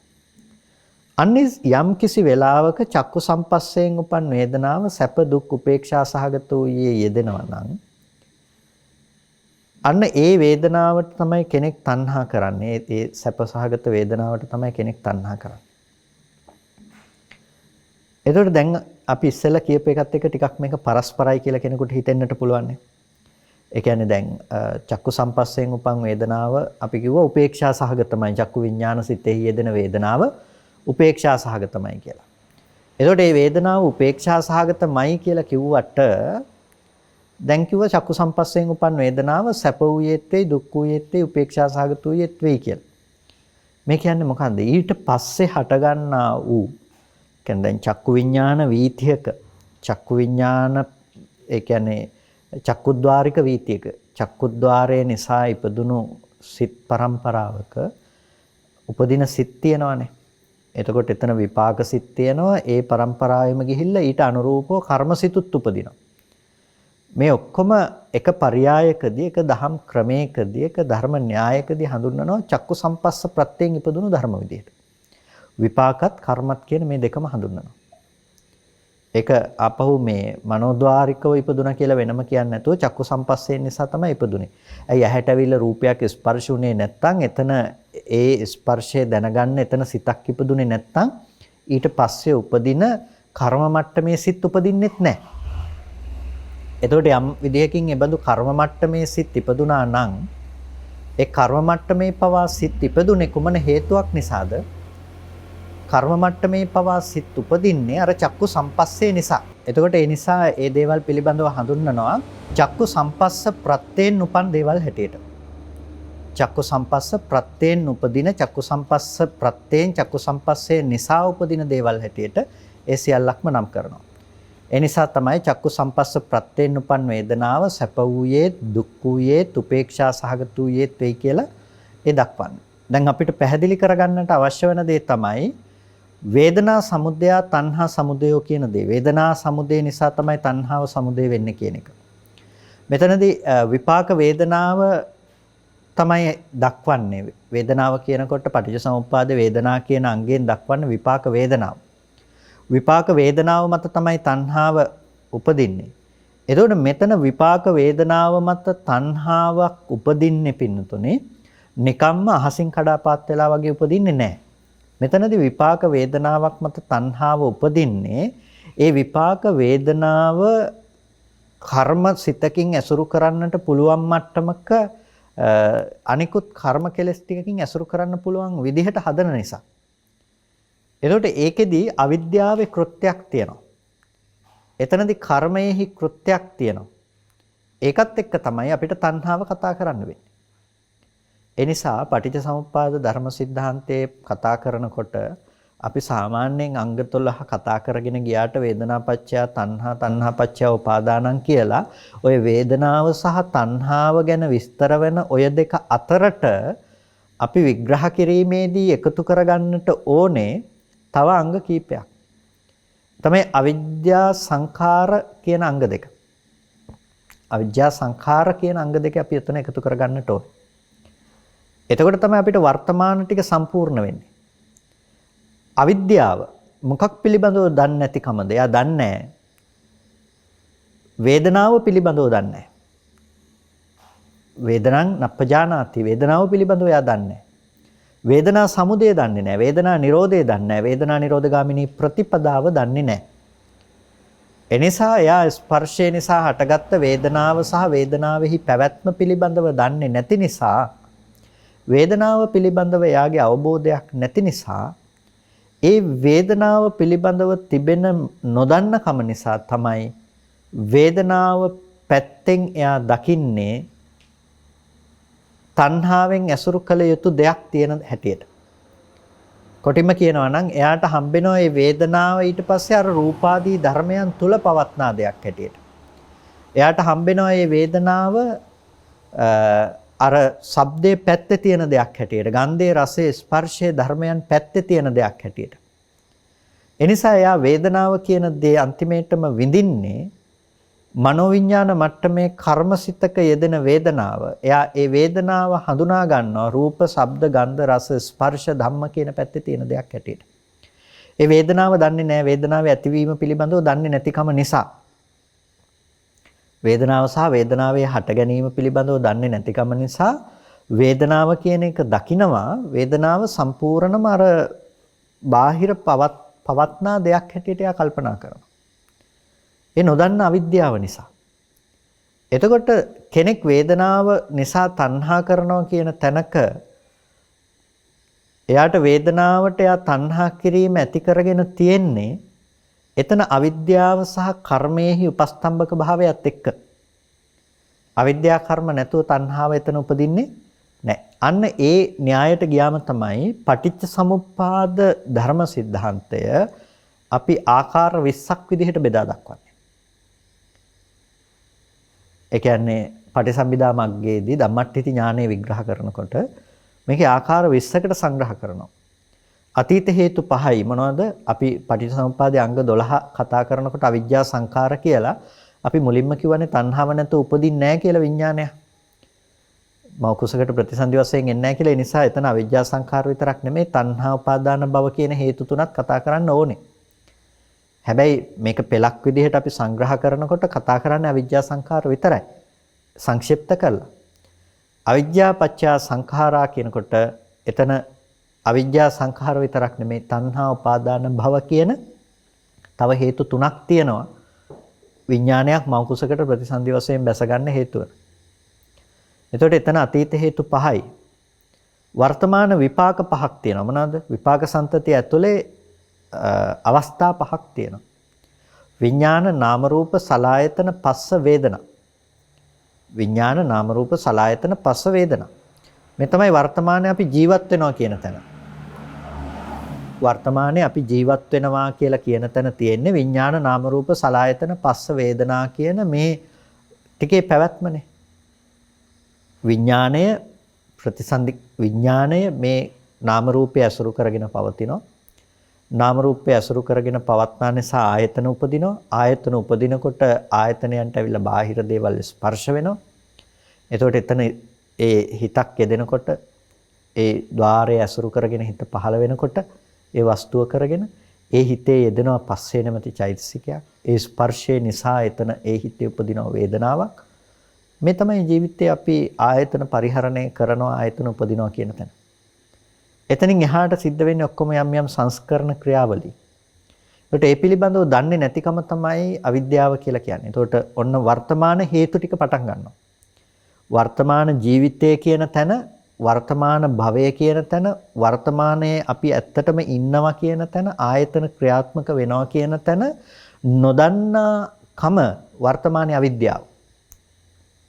වර්තමාන අවිද්‍යාව. දැන් අපි දුරු කරන්න ඕනේ අතීත භවයේ අවිද්‍යාව නෙමෙයිනේ. පටිච්චසමුප්පාදේ අපිට අතීත භවයට ගිහිල්ලා මේ විඥානයේ බැසගන්න හේතු වෙච්ච අවිද්‍යාව නැති කරනවා කියන දේ වෙන්නේ නෑ. අඹ ගහ ඉපදිලා ඉවර නම් දැන් අඹ ගහක් පැලවෙලා නම් අඹ ගහ පැලවෙන්න හේතු වෙච්ච අඹ ඇටේ හොයාගෙන ගිහිල්ලා නැති කරනවා කියන එක කාලතරණයක් කළා නතර කරන්න හදනවා වගේනේ. ඒක කරන්න බෑනේ. හැබැයි අපිට පුළුවන් වර්තමානයේ දේ නැති කරන්න. හේතු නැති කරන්න. වර්තමානයේ මේ විපාක ධර්මයේ පිළිබඳව නොදන්නා අවිද්‍යාව නිසා කර්ම නිසා තණ්හා උපාදාන භව කියන මේ ධර්ම ටිකකුත් තියෙනවා කෙලස් ටික. ඒ තමයි වර්තමාන හේතු. එතකොට අපි වේදනාපච්චය තණ්හා කියලා කතා කරාට එතන අවිජ්ජා සංඛාර කියන හේතු දෙක ඇතුළත් වෙන්නට ඕනේ. එතකොට අපිට හම්බෙනවා මොනවාද? වර්තමාන හේතු පහක්. වර්තමාන හේතු පහක් මොනවාද? අවිජ්ජා සංඛාර තණ්හා උපාදාන භව. ආපහු ජාති කියලා කියනකොට ආපහු උත්පත්තිය ලබනවා කියන තැනක් එනකොට ප්‍රතිසන්දිය ලබනවා කියන තැනකදී කතා කළොත් උත්පත්ති භවයේ පැත්තෙන් කතා කළොත් ආය උපදිනවා කියන තැනක වෙන්නේ මොකද්ද? ආය උපදිනවා කියන තැනක වෙන්නේ මේ වර්තමාන වුණ හේතු ටික නිසා අනාගතයට ආපහු මේ වර්තමානයේ වගේම විඥාන නාම රූප සලආයතන පස්ස වේදනා කියන මේ විපාක සම්තතියක පහළවීමක් තමයි සිද්ධ වෙන්නේ. එතකොට මෙන්න මේ ආකාරයට මේ අවස්ථාවල උපදින පහළ වෙන පටිච්චසමුප්පාද ධර්ම સિદ્ધාන්තයේ බෙදා දක්වන්නට පුළුවන්කම තියෙනවා. ඒකෙන් මට පැහැදිලි කරන්නට අවශ්‍ය වුණේ මේ වේදනාව සහ තණ්හාව අතර තියෙන සම්බන්ධතාවය මොකක්ද කියන එක. වේදනාපච්චය තණ්හා කිව්වට නිකම්ම කර්ම වේදනාවක් මත තණ්හාව ඉපදුනේ නැහැ.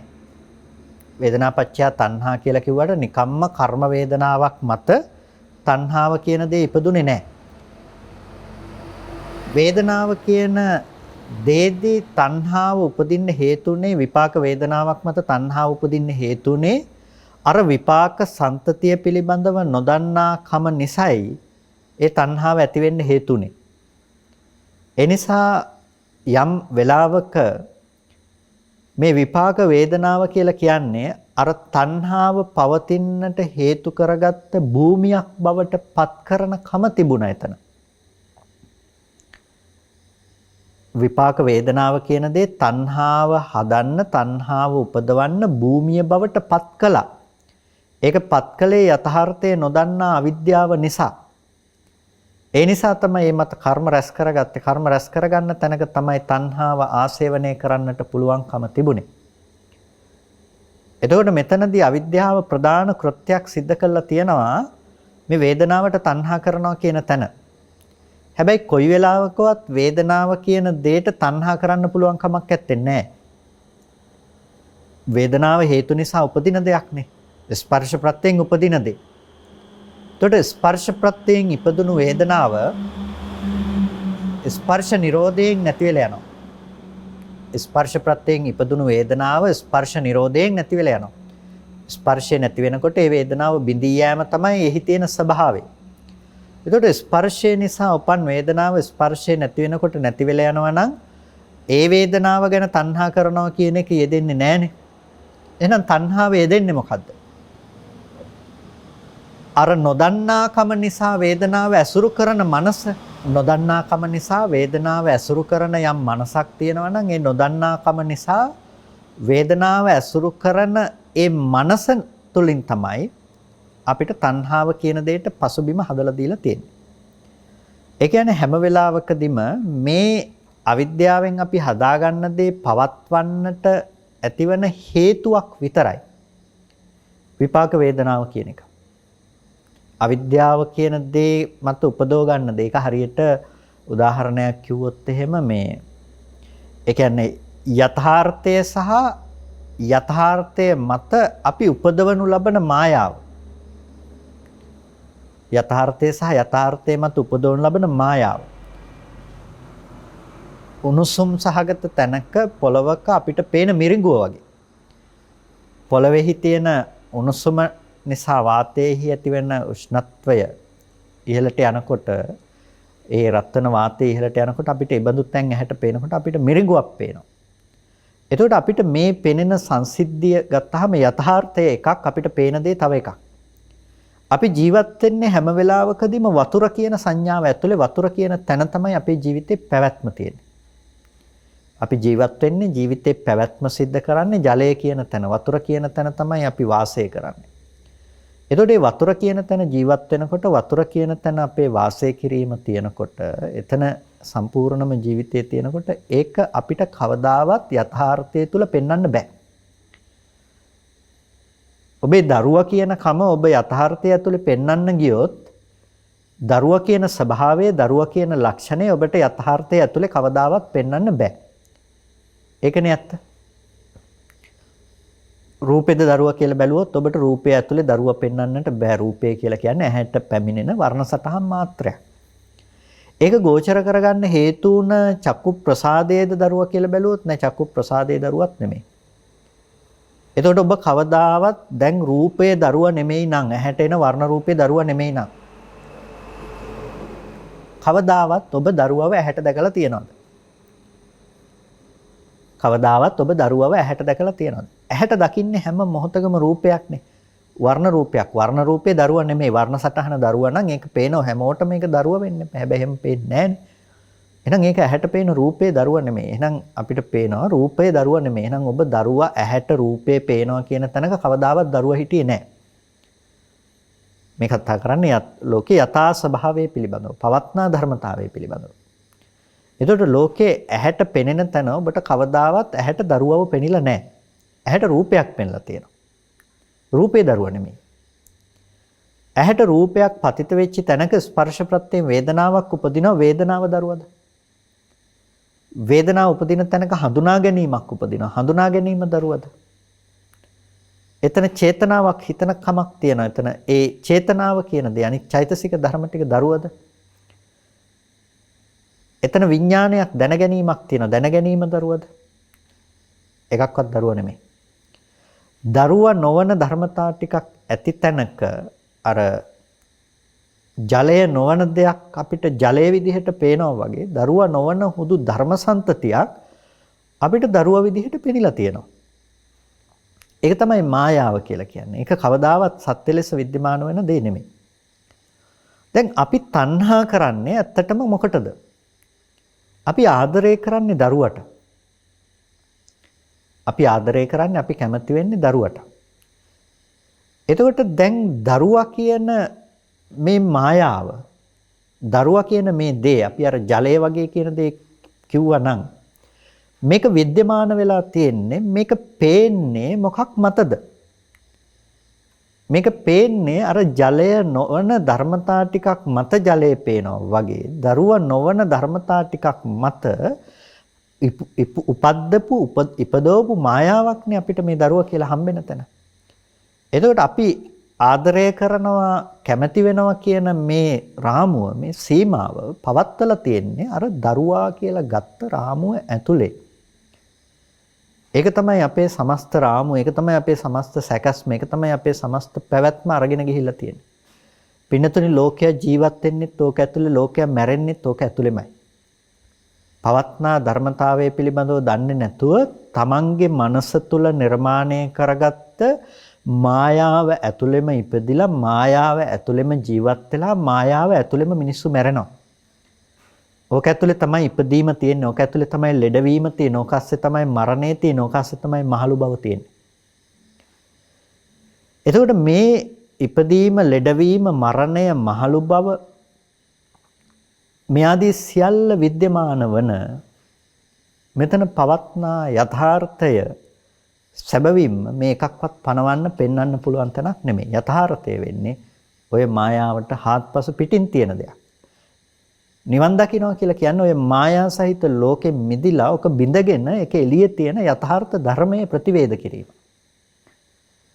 එතකොට දැන් අපිට දකින්න තියෙනවා මොකද්ද? මොකක් නිසාද මේ මායා සහිත ලෝකෙ ඉපදුනේ? තණ්හා කරන්නේ, තණ්හාවේ පැවැත්ම පේන්නේ පින්නතුනි දරුවට. ඔබ කවදාවත් මම ස්කන්ධ ටිකකට තණ්හා කරනවා කියලා තණ්හා කරන්න ගිහිල්ලා නැහැ. ඔබ තණ්හා කරලා තියෙන්නේ දරුවට තමයි. හැබැයි දරුවට තණ්හා කරනවා කියන ওই දරුකම ඔබට උපද්දලා දීලා තියෙන ස්කන්ධ ටිකක් මත. ඒ නිසායි මේ තණ්හාව කරලා තියෙන ස්කන්ධ ටිකකට කියලා කිව්වේ. එතකොට ওই තණ්හාව දැන් පවත්තලා තියෙන ස්කන්ධ ටිකක් මත නම් ඒ ස්කන්ධ ටික අපිට කතා කරන්න වෙනවනේ මේ තණ්හාව උපදින්න පවතින ප්‍රත්‍යක් වුණා කියලා. අන්න ඒ නිසා තමයි වේදනාව ප්‍රත්‍යක් මේ තණ්හාව උපදවන්න කියලා කියන්නේ. වේදනාව ප්‍රත්‍යක් මේ තණ්හාව උපදවන්න. වේදනාපච්චය තණ්හා කියලා කිව්වේ ඒකයි. වේදනාව නිසා තමයි තණ්හාව උපදින්නේ කියලා. වේදනා සමුදය තණ්හා සමුදය කියලා කිව්වෙත් ඒකයි. වේදනා සමුදයෙන් තමයි තණ්හාව සමුදය වෙන්නේ කියලා. එතකොට මෙතන මේ සමුදය කියනකොට වේදනාව සමුදය වීමෙන් තණ්හාව සමුදය වෙනවා කියනකොට මෙතන හැම වෙලාවකදීම යථාර්ථය නොදන්නාකම නිසා විඥානයේහි අත්දැකීම අර වේදනාව පැත්තට පතිත කරන්න හේතුවක් කරගෙන තියෙනවා. විඥානයේහි අත්දැකීම කර්මසහගත විඥානයේහි අත්දැකීම කර්මසහගත මනෝභාවයේහි ඒ ඡායාව අර වේදනාව නැමැති සුද්ධ ධර්මයේ පැත්තට පතිත කරනවා. ඒක තමයි මනෝ ස්වභාවය, කර්මයේ තියෙන ස්වභාවය, මායාවේ තියෙන ස්වභාවය. ඕක පේන්නේ කොතනක හරි විද්‍යමාන වුණොත් පිහිටා සිටියොත් විතරයි. ඒ පිහිටා සිටින්නට පදනම තමයි අපි ඇති කරගන්නේ අවිද්‍යාවෙන් උපදින වේදනාව පිළිබඳව උපත්නා සංඥාව. ඒක ටිකක් ඔබ තේරුම් ගන්න උත්සාහවත් වෙන්න. යථාර්ථයේ නොදන්න කම නිසා ඔබේ කර්මසහගත විඥාණයට වේදනාව වස්තු විශේෂ බවට පත් කරනවා. ඒකට කියනවා විඥාණය වේදනාව නිස්සෘත කරගත්තා කියලා. විඥාණය වේදනාව නිස්සෘත කරගත්තා. විඥාණය වේදනාව විතරක් නෙමෙයි සංඥාව, සංස්කාරයේ, රූපය මේ ඔක්කොම නිස්සෘත කරගන්නවා. එතකොට මේ දේවල් ටික මත තමයි අපි නිස්සෘත කරගෙන පවතින විඥානයේහි අත්දැකීම දාන්නේ. හරියට අපි ටෝච් එක ගහනවා වගේ. ටෝච් එක ගහනකොට අපි ටෝච් එළිය දානකොට පතිත කරනකොට අපිට ඒක පේන්නේ බාහිර වස්තුවක් මතට පතිත වුණාමනේ. අන්න ඒ වගේ විඥානයේහි අත්දැකීම මේ ධර්මතා විශේෂයි තමයි අපි පතිත කරන්නේ. පතිත කරන්න පුළුවන්කම තියෙන්නේ ඒකේ නිරුද්ධ වුණා කියලා දන්නේ නැති මෝඩකම නිසා තමයි ඒකට පතිත කරන්න පුළුවන්කම තියෙන්නේ. නැත්නම් යථාර්ථයක් විදිහට කවදාවත් ඒකට පතිත කරන්න පුළුවන් කමක් නැත්තේ නෑ. ඒ වගේ දෙයක් විඥාණයෙන් හදලා දෙනවා. ඒ වගේ දෙයක් විඥාණයෙන් හදලා දෙනවා. ඒක නොවන නමුත් ඒ වගේ දෙයක්. දැන් ස්පර්ශ ප්‍රත්‍යයෙන් ඉපදුණු වේදනාව ඒ හිත නිරුද්ධ වෙනකොට මේ වේදනාව බිඳෙනවනේ. ඊට පස්සේ ආපහු ඒ වේදනා සංඥා අරමුණු කරගෙන ඊළඟ සිත උපදිනවා නම් ඒ සිතේ උපදින වේදනා සංඥාව අර සිතේ ඉපදුණු වේදනා සංඥාවන්ගේ ආකාරය ගන්න පුළුවන්. හැබැයි ඒ වේදනා සංඥා නෙමෙයිනේ. මව්පියන්ගේ සම්භෝගය නිසා දරුවෙක් උපදිනවා. ඒ දරුවා ලොකු වෙලා විවාහයක් වෙලා එතන සම්භෝගය නිසා තව දරුවෙක් උපදිනවා. හැබැයි මේ දරුවා පළවෙනියට ඉපදුණු මේ දරුවා ඒ මව්පියන් උනේ නැහැ. දෙවෙනියට ඉපදුණු දරුවයි මව්පියන් උනේ නැහැ. ඒ වගේ අර වේදනා සංඥා දෙක අරමුණු කරගෙන ඊළඟ සිත උපදින්න පුළුවන්. හැබැයි ඒ වේදනා සංඥා දෙක කලින් වේදනා සංඥා දෙක වෙන්නේ නැහැ කොයි වෙලාවකවත්. හැබැයි අර මව්පියන්ගේ ආකාරයේ ස්වરૂපය හැඩරුව ගන්න පුළුවන්. ඒ වගේ අර සිතේ ඉපදුණු ඒ හැඩරුව ගන්න පුළුවන්. හැඩරුව ගත්ත කියලා වේදනා සංඥා දෙක දෙමේ මෙතන තියෙන්නේ. ඒ හිත හටගෙන නැති වෙනකොට මේ වේදනා සංඥා නිරුද්ධ වෙනවා. හැබැයි ඒක අරමුණු කරගෙන මේ වේදනා සංඥා ඊළඟ මනෝ විඥාන ධාතු සිත උපදින්න පුළුවන්. හැබැයි අර වේදනා සංඥා දෙක නෙමෙයි. මෙන්න මේ විදිහට මෙතන අපි අන්තිමේටම කර්මසිතකින් ඇසුරු කරනකොට අපි අන්තිමේටම අර වේදනා සංඥා පිළිබඳව ආශ්‍රව සහ කෙලෙසුන්ගෙන් ඇසුරු කරලා විඳින තැනක තමයි අන්තිමේටම විඳින්නේ. එතනදී තමයි අපි ඇහැට පෙනුණු රූපය එළිය ජීවත් වෙන අම්මා නැමැති ආදරණීය අම්මා බවට පත් කරගන්න පුළුවන්කම ලැබිලා තියෙනවා. දැන් අපි විඳින්නේ එතන. තණ්හාව පවත්තන්නේ එතන. අපි ආදරය කරන අම්මව අපිට හම්බෙන තැන තමයි තණ්හා උපාදාන කියන දේවල් එතන යෙදෙන්නේ. එතකොට මෙන්න මේ විදිහට පින්නතුනි අපිට මේක සංවර්ධනය වීමක් තුළනේ ඇවිල්ලා තියෙන්නේ. එතකොට අපි තේරුම් ගන්නට ඕනේ මේ කර්ම මට්ටමින් අපිට මේක සංවර්ධනය වෙලා ගෙනල්ලා දෙන තැන මේ තියෙන්නේ කලින් ඉපදුණු වේදනා සංඥා නෙමෙයි. හැබැයි ඒ ටික මත තමයි මේ ටික ගෙනල්ලා දීලා තියෙන්නේ. ඒ නිසා මේ කර්ම විඥානයේ ස්වභාවය තමයි අර කලින් තිබුණ දේමයි මේක කියලා රැවටෙන එක. ඒක තමයි අවිද්‍යාවේ කෘත්‍යය. එයා ඇත්ත වහලා බොරුවක් පෙන්නලා තියෙන ඇත්ත විදිහට. හටගෙන නිරුද්ධ වෙච්ච දේ පෙන්නලා දීලා නැහැ. ඒ හටගෙන නිරුද්ධ වෙච්ච තැන තිබුණේ මෙහෙම දෙයකුයි කියලා එයා වෙන දෙයක් පෙන්නලා දීලා තියෙනවා. දැන් අපි විඳින්නේ එළිය තියෙන දේ. බාහිර පවත්නා දේ තමයි විඳින්නේ. ඒ නිසා වේදනාව තියෙන තැනක තමයි තණ්හාව හැම වෙලාවකදීම උපදින්නේ. විඥානයේ යම් තැනක වේදනාව ඇසුරු කරගෙන පවතිනවා නම් චක්කු සම්පස්සයෙන් උපන් වේදනාව ඇසුරු කරගෙන පවතිනවා නම් වේදනාව කියන එක විඥානට්ඨිතියක් නම් විඥානයේහි පැවැත්මට උපකාර කරනු ලබන දෙයක් නම් වේදනාව කියන දේ අනිවාර්යයෙන්ම සසර හිස් නැහැ. අර බීජ සූත්‍රය මම හිතන ඔබ දේශනාවලදී අහලා ඇති අපි පැහැදිලි කරලා තියෙනවා බීජ සූත්‍රයේදී. අර පංච බීජ පිළිබඳව මුල් වලින් පැලවෙන ಜಾති තියෙනවා මූල බීජ කියලා කියනවා. කඳින් පැලවෙන ಜಾති කන්ද බීජ කියලා කියනවා. පුරුක් වලින් පැලවෙන ಜಾති වලට පළු බීජ කියලා කියනවා. දළු වලින් පැලවෙන ಜಾති වලට අග්ග බීජ කියලා කියනවා. ඇට වලින් පැලවෙන ಜಾති වලට බීජ බීජ කියලා කියනවා.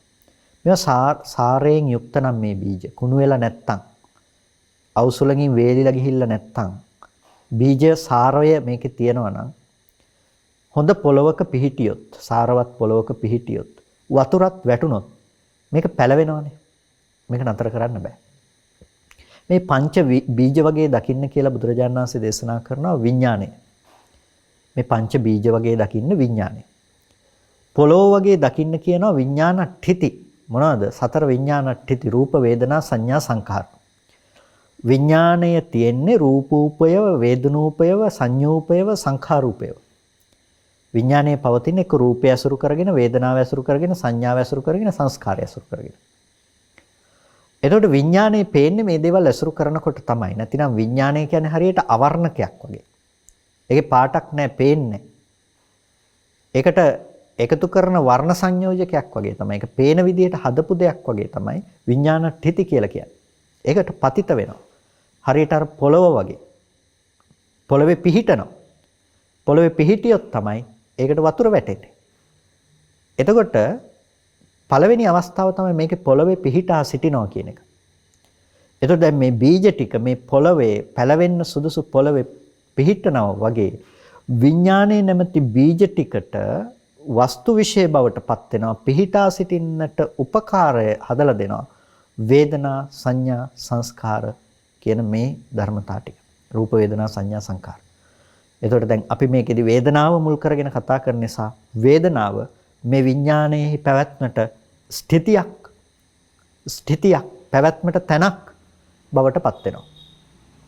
එතකොට මේ පැවැත්මට තැනක් බවට පත් කරගත්ත දේ අරබයා තමයි විඥානයේ පවතින්නේ. එතකොට මේ විඥානයේ පවතිනවා කියන ස්ථිතියක් වේදනූපය විඥානයේ පවතිනවා කියන තැනදී කියන්නේ මේ කරින් විඥාන වේදනාව එහෙම්ම තියෙනකොට ඒක ඇසුරු කරගෙන තියනවා කියන එක නෙමෙයි. අවිද්‍යාව නිසා එබඳු වූ වේදනාව කලින් තිබුණ එක කියලා විඥානයේ පතිත කරන්න පුළුවන් විදිහට පෙන්වා දෙනවා කියන එක. එතකොට විඥානය ඇසුරු කරන්නේ අර කලින් තිබුණු වේදනාවම ඇසුරු කරනවා කියලා හිතාගෙන තමයි. ඔබ හිතින් දැනගන්නේ ඇහැට පේන රූපය. දැන් ඔබ ඉදිරිපසින් තියෙන දේ පිළිබඳව ඔබ දැනගන්නවානේ. ඇත්තටම ඔබ දැනගන්නවද ඉදිරිපසින් තියනවා කියලා එතන එන වර්ණ රූපය ගැටිච්ච තැනක ඔබ දැනගන්න සිද්ධිය වෙනම එකක්.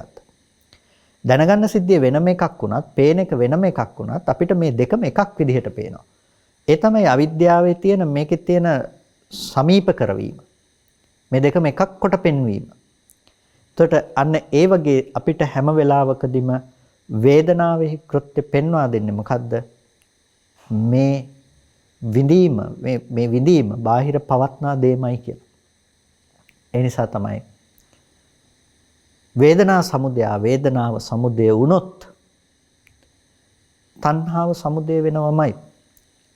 ඒක නතර කරන්න පුළුවන් කමක් නැත්තේ නෑ. චක්කුංච පටිච්ච රූපේච උපජ්ජති චක්කු විඥානං තින්න සංගති පස්සෝ පස්සපච්චා වේදනා වේදනාපච්චා තණ්හා තණ්හාපච්චා උපාදානං උපාදානපච්චා භවෝ භවපච්චා ජාති ජාතිපච්චා ජරා මරණ ශෝක පරිදේව දුක්ඛ දෝමනස්ස සම්භව. දුක හටගන්න හේතුව පිළිබඳව කතා කරනකොට ඒ නිදාන සූත්‍රයේදී දුක උපදින්න හේතු වෙච්ච ආකාරය පැහැදිලි කළේ විදිහට. චක්කුංච පටිච්ච රූපේ චුප්පජ්ජති චක්කු විඥානං ඇසත් නිසා රූපෙද නිසා චක්කු විඥානය උපදිනවා. තුන්දෙනාගේ එකතුව නිසා මේ තුන්දෙනා එකතු වෙන තුන්දෙනාගේ සංගති බව ස්පර්ශයයි. ස්පර්ශ ප්‍රත්‍යයෙන් තමයි වේදනාව උපදින්නේ. වේදනාවට තමයි තණ්හා කරන්නේ. වේදනාවට කොහොමද තණ්හාව තියෙන්නේ? අර ආපු පිළිවෙල පිළිබඳව නොදන්නා කම නිසා අවිද්‍යාවෙන් නිර්මාණය කරගත්තට පස්සේ අර ටික මත එය ප්‍රත්‍ය කරගෙන මේක නිර්මාණය කරගත්තට පස්සේ ඒ බඳු වේදනාවට අවිද්‍යාවෙන් සකස් කරන ලද අවිද්‍යාවෙන් පිළියෙල කරගත්ත තැනක සකස් කරගත්ත දෙයට තණ්හා කරනවා කියන දේ යෙදෙනවා. එතකොට අපි කියනවා වේදනාවට තණ්හා කරා කියලා. එතකොට වේදනාවට තණ්හා කළේ කොහොමද කියන එක දැන් ඔබ දන්නවා. එනිසා වේදනා සමුදය තණ්හා සමුදයෝ කියනකොට වේදනාව සමුදය වීමෙනුයි තණ්හාව සමුදය උනේ කියලා අපි නිකන් කතා කළාට ඔබ තුල අවබෝධයක් තියෙන්නට ඕනේ. වේදනා සමුදයංච පජානාති කියනකොට වේදනාවේ සමුදය දන්නවා කියනකොට මෙන්න මේ විදිහටයි වේදනාව සමුදය උනේ. මේ තණ්හා සමුදය උනේ. තණ්හා සමුදයංච පජානාති කියනකොට මෙන්න මේ විදිහටයි තණ්හා සමුදය උනේ කියලා දැන් ඔබ දන්නවා.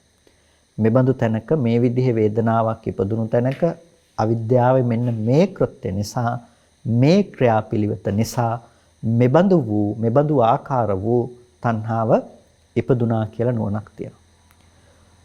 එතකොට දැන් මේකේ නිරෝධය කොහොමද වෙන්නේ?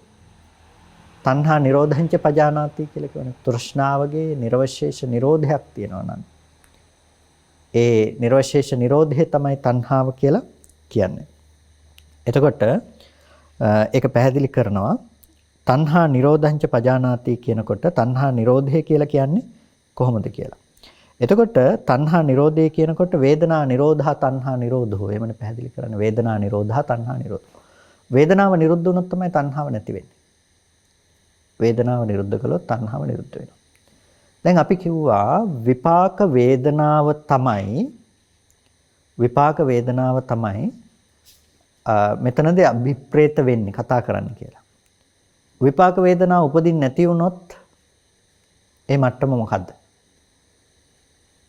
විපාක වේදනාව උපදින්න නැති වුණොත් විපාක වේදනාව උපදින්නේ නැහැ කියලා කියන්නේ එහෙනම් මැරෙන්න එපානේ. විපාක වේදනාව උපදින්න නැති වෙන්න නම් මරණයටපත් වෙන්න වෙනවා. එහෙනම් මේ සෝපදිශේෂ අනුපදිශේෂ කතාවක් මෙතන කතා කරන්න දෙයක් ඇත්තේ නැහැ. කෙලින්ම මරණය තමයි නිවන් දකින්නවා කියලා කියන්නේ. නමුත් එහෙම වෙන්නේ නැහැ. අනේ නිසායි අපි මේ තණ්හා නිරෝධංච පජානාති කියනකොට තණ්හා නිරෝධය පිළිබඳව දන්නවා කියනකොට කොහොමද වේදනා නිරෝධා තණ්හා නිරෝධෝ කියනකොට වේදනා නිරෝධයෙන් තමයි තණ්හා නිරෝධය වෙන්නේ කියනකොට වේදනා නිරෝධයෙන් කොහොමද තණ්හා නිරෝධය සිද්ධ කරන්නේ කියලා අපි තේරුම් අරගන්නට ඕනේ. තණ්හාව නැති කරන්න කිව්වහම gedi pitimma අපි ඉස්සෙල්ලම ගිහිල්ලා තණ්හාව නැති කරන්න නෙමෙයි උත්සාහවත් වන්නේ. වේදනාව නැති කළා තමයි තණ්හාව නැති කරන්න ඕනේ. වේදනාව නැති කරනවා කියලා කියන්නේ විපාක වේදනාව උපදින්නෙම නැති කරනවා කියන එක නෙමෙයි. ඒක උපදින්න නැති වෙන්නේ මරණයත් එක්ක. එතකොට යම් කිසි කෙනෙක් මව් කුසකට ප්‍රතිසන්දි වශයෙන් බැසගත්තා නම් විඥානයේ මව් කුසකට ප්‍රතිසන්දි වශයෙන් බැසගත්තා නම් එතන නාම රූපයට බැසගෙන නාම රූපය අසුරු කරන්න පටන් ගත්තා නම් නාම රූපේ විඥාණයටත් විඥානයේ නාම රූපයටත් ප්‍රත්‍ය වෙනවා කියන එක සිද්ධ වෙනවනේ.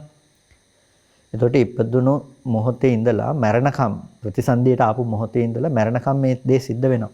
ඒක නතර කරන්න බෑ.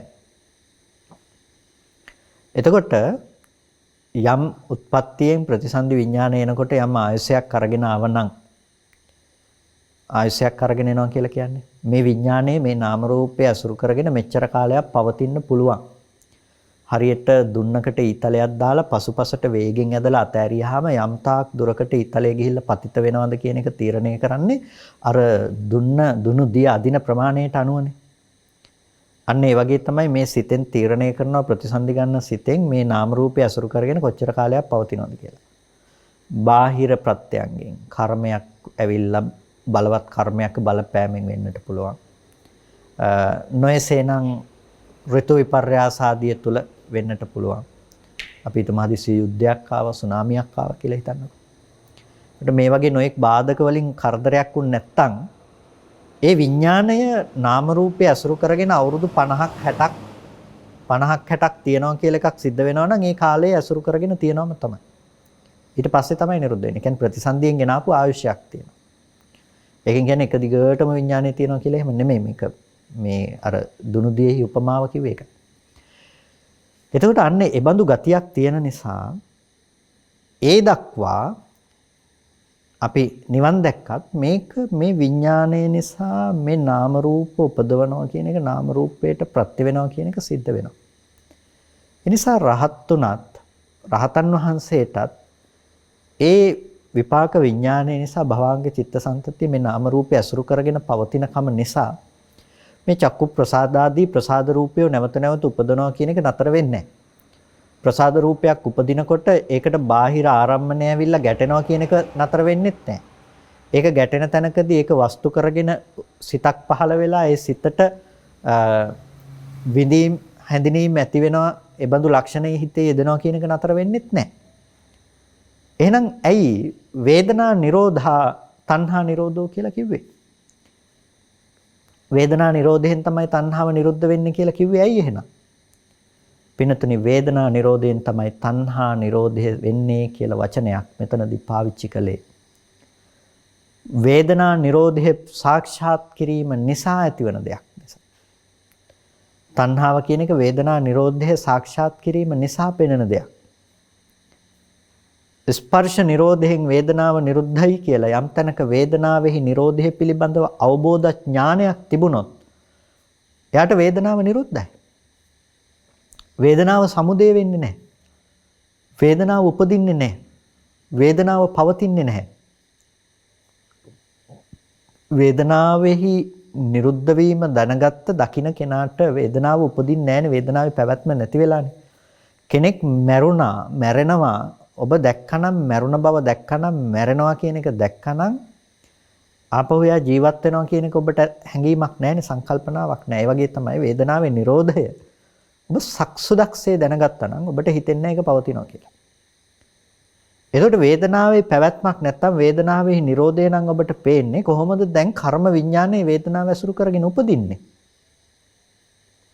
උපදින්නේ නැහැනේ. වේදනාවේ යථාර්ථය දැකීම කියලා කිව්වේ වේදනාවේ නිරෝධය ප්‍රත්‍යක්ෂ කිරීමයි. එතකොට වේදනාවෙහි නිරෝධය ප්‍රත්‍යක්ෂ කරගත්ත කෙනෙකුට වේදනාවෙහි නිරෝධය අවබෝධ කරගත්ත කෙනෙකුට වේදනාවෙහි නිරෝධය සිද්ධ උනේ කොහොමද කියන එක පැහැදිලි. එයා දකිනවා ස්පර්ශය නිරුද්ධ වෙනකොට වේදනාව නිරුද්ධ වුණා කියන එක. එතකොට දැන් කර්ම විඥානේ උපදවන්න විදිහක් නැහැ. එහෙනම් තණ්හාව නොහට ගන්න බවට ගිහිල්ලා. තණ්හාව අනුත්පාදයට පත්වන ස්වභාවයකට ගිහිල්ලා. තණ්හාව ආයතන උපදින්නේ නැහැ. තණ්හාව උපදින්න තියෙන හේතුව සම්පූර්ණම නැති වෙලා. එතකොට තණ්හාව නූපදවන්නේ කොහොමද? තණ්හාව නූපදින ස්වභාවයට පත් කලේ කොහොමද? වේදනාවෙහි නිරෝධය දැකීම තුළ.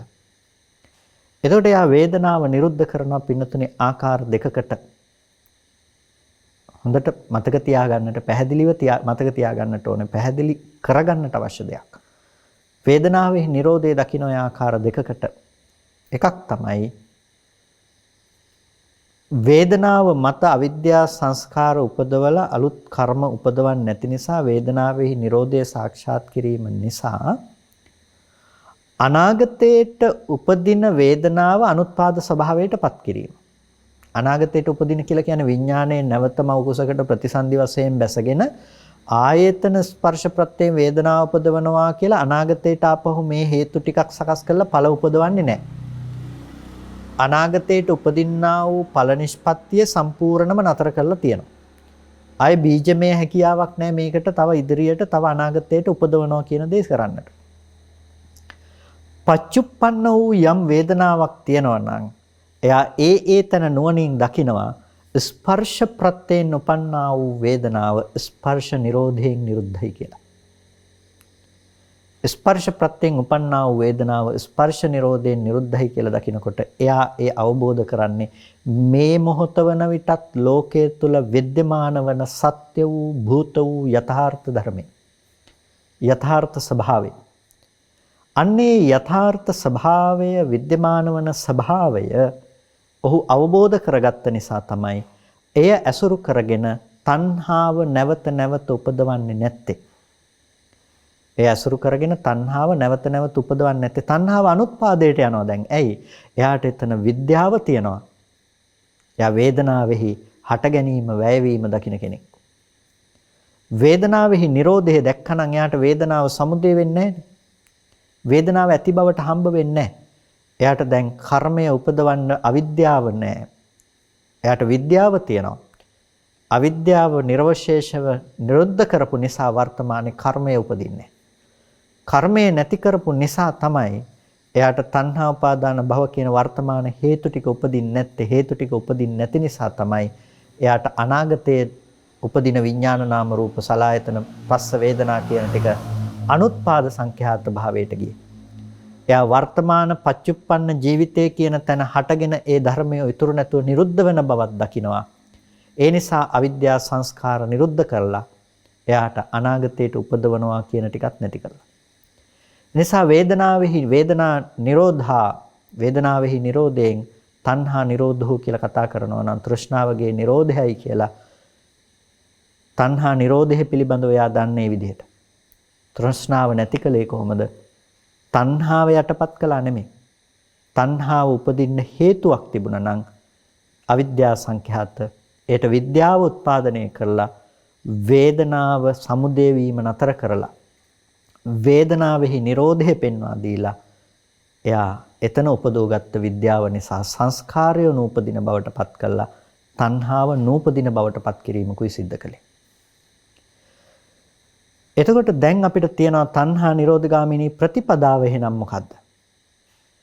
තණ්හා නිරෝධගාමිනී ප්‍රතිපදාව කොහොමද අපි තණ්හාව නිරුද්ධ කිරීම පිණිස පිළිපදින්නේ කොහොමද? ඒකට ප්‍රවේශය සලසා ගන්න කොහොමද? අයමේව අරියෝ වට්ටංගිකෝ මග්ගෝ. මෙන්න මේ ආර්ය අෂ්ටාංගික මාර්ගයයි තණ්හා නිරෝධගාමිනී පටිපදංච පජානාති කියනකොට එතකොට යා ප්‍රතිපදාව ගැන දන්නවා කියනකොට මේ අංග 8කින් යුක්ත මාර්ගය පිළිබඳව එයා දන්නවා. අංග 8කින් යුක්ත මාර්ගය පිළිබඳව එයා අවබෝධ කරගෙන ඉන්නවා. එතකොට එයාට අංග 8කින් යුක්ත මාර්ගය පිළිබඳව අවබෝධයක් තියෙනකොට එයා දන්නවා සම්මා දිට්ඨිය මූලික කරගත්ත දර්ශනයාගේ ජීවිතේ බවට පත් කරගන්නේ කොහොමද? සම්මා සංකප්පය තුළ වැඩෙන්නේ කොහොමද? වාචාව වැඩෙන්නේ කොහොමද? කම්මන්තේ වැඩෙන්නේ කොහොමද? ආජීව වැඩෙන්නේ කොහොමද? වායාම සති සමාධි වැඩෙන්නේ කොහොමද? මේ ධර්මයන් පිළිබඳව එයාගේ සම්පූර්ණ දැනුමක් තියෙනවා. එතකොට මේ දැනුම සම්මා දිට්ඨිය මූලික කරගෙන වැඩෙන්නේ.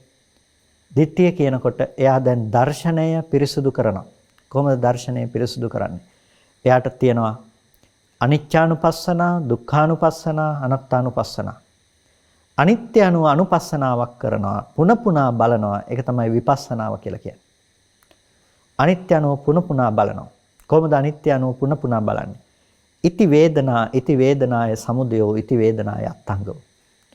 මේකයි වේදනාව, මේකයි වේදනාවෙහි හට ගැනීම, මේකයි වේදනාවෙහි නිරෝධය.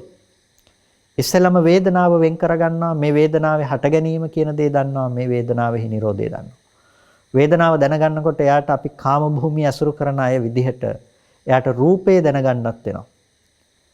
ඉති රූපං ඉති රූපස්ස සමුදය ඉති රූපස්ස අත්ංගමෝ. සංඥා සංස්කාර විඥාන දැනගන්නත් වෙනවා. එයා අනිත්‍ය වශයෙන් දැනගන්නකොට පළවෙනි පියවර තමයි ඉති රූපං ඉති වේදනා ඉති සංඥා ඉති සංඛාරව ඉති විඥාන. මෙන්න මේකයි රූපේ, මේකයි වේදනාව, මේකයි සංඥාව, මේකයි සංස්කාරය, මේකයි විඥානය. දැන් අනිත්‍ය වශයෙන් දකින්නේ හුදු මේ ධර්මයක් කියන තැන නම් එයා ඉස්සෙල්ලම මේ ධර්ම කියන ටික තේරුම් ගන්නට ඕනේ. ස්කන්ධ ධර්මයෝ කියලා අපි කියන්නේ ස්කන්ධ ධර්මය තේරුම් ගන්නට ඕනේ. එහෙම නැතුව අම්මා පේන තැනක ස්කන්ධ ටිකක් නේ තියෙන්නේ කියලා දකින්නව නෙමෙයි. එයා දකින්නේ ඇහැට පේන්නේ රූපයක්.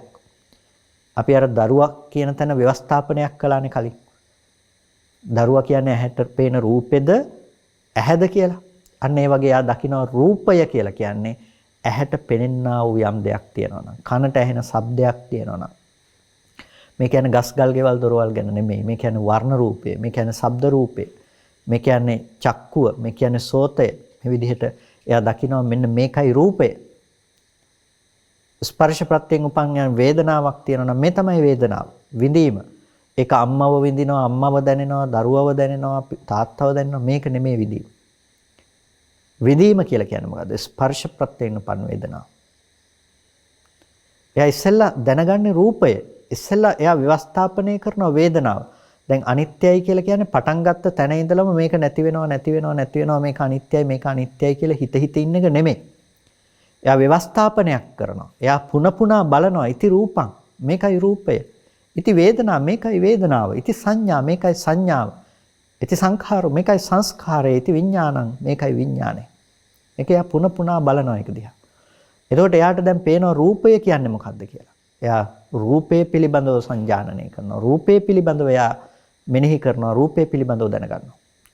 වේදනාව පිළිබඳව එයා දැන් දන්නවා. සංඥාව පිළිබඳව එයා දැන් දන්නවා. සංස්කාරය පිළිබඳව, විඥානය පිළිබඳව එයා දන්නවා.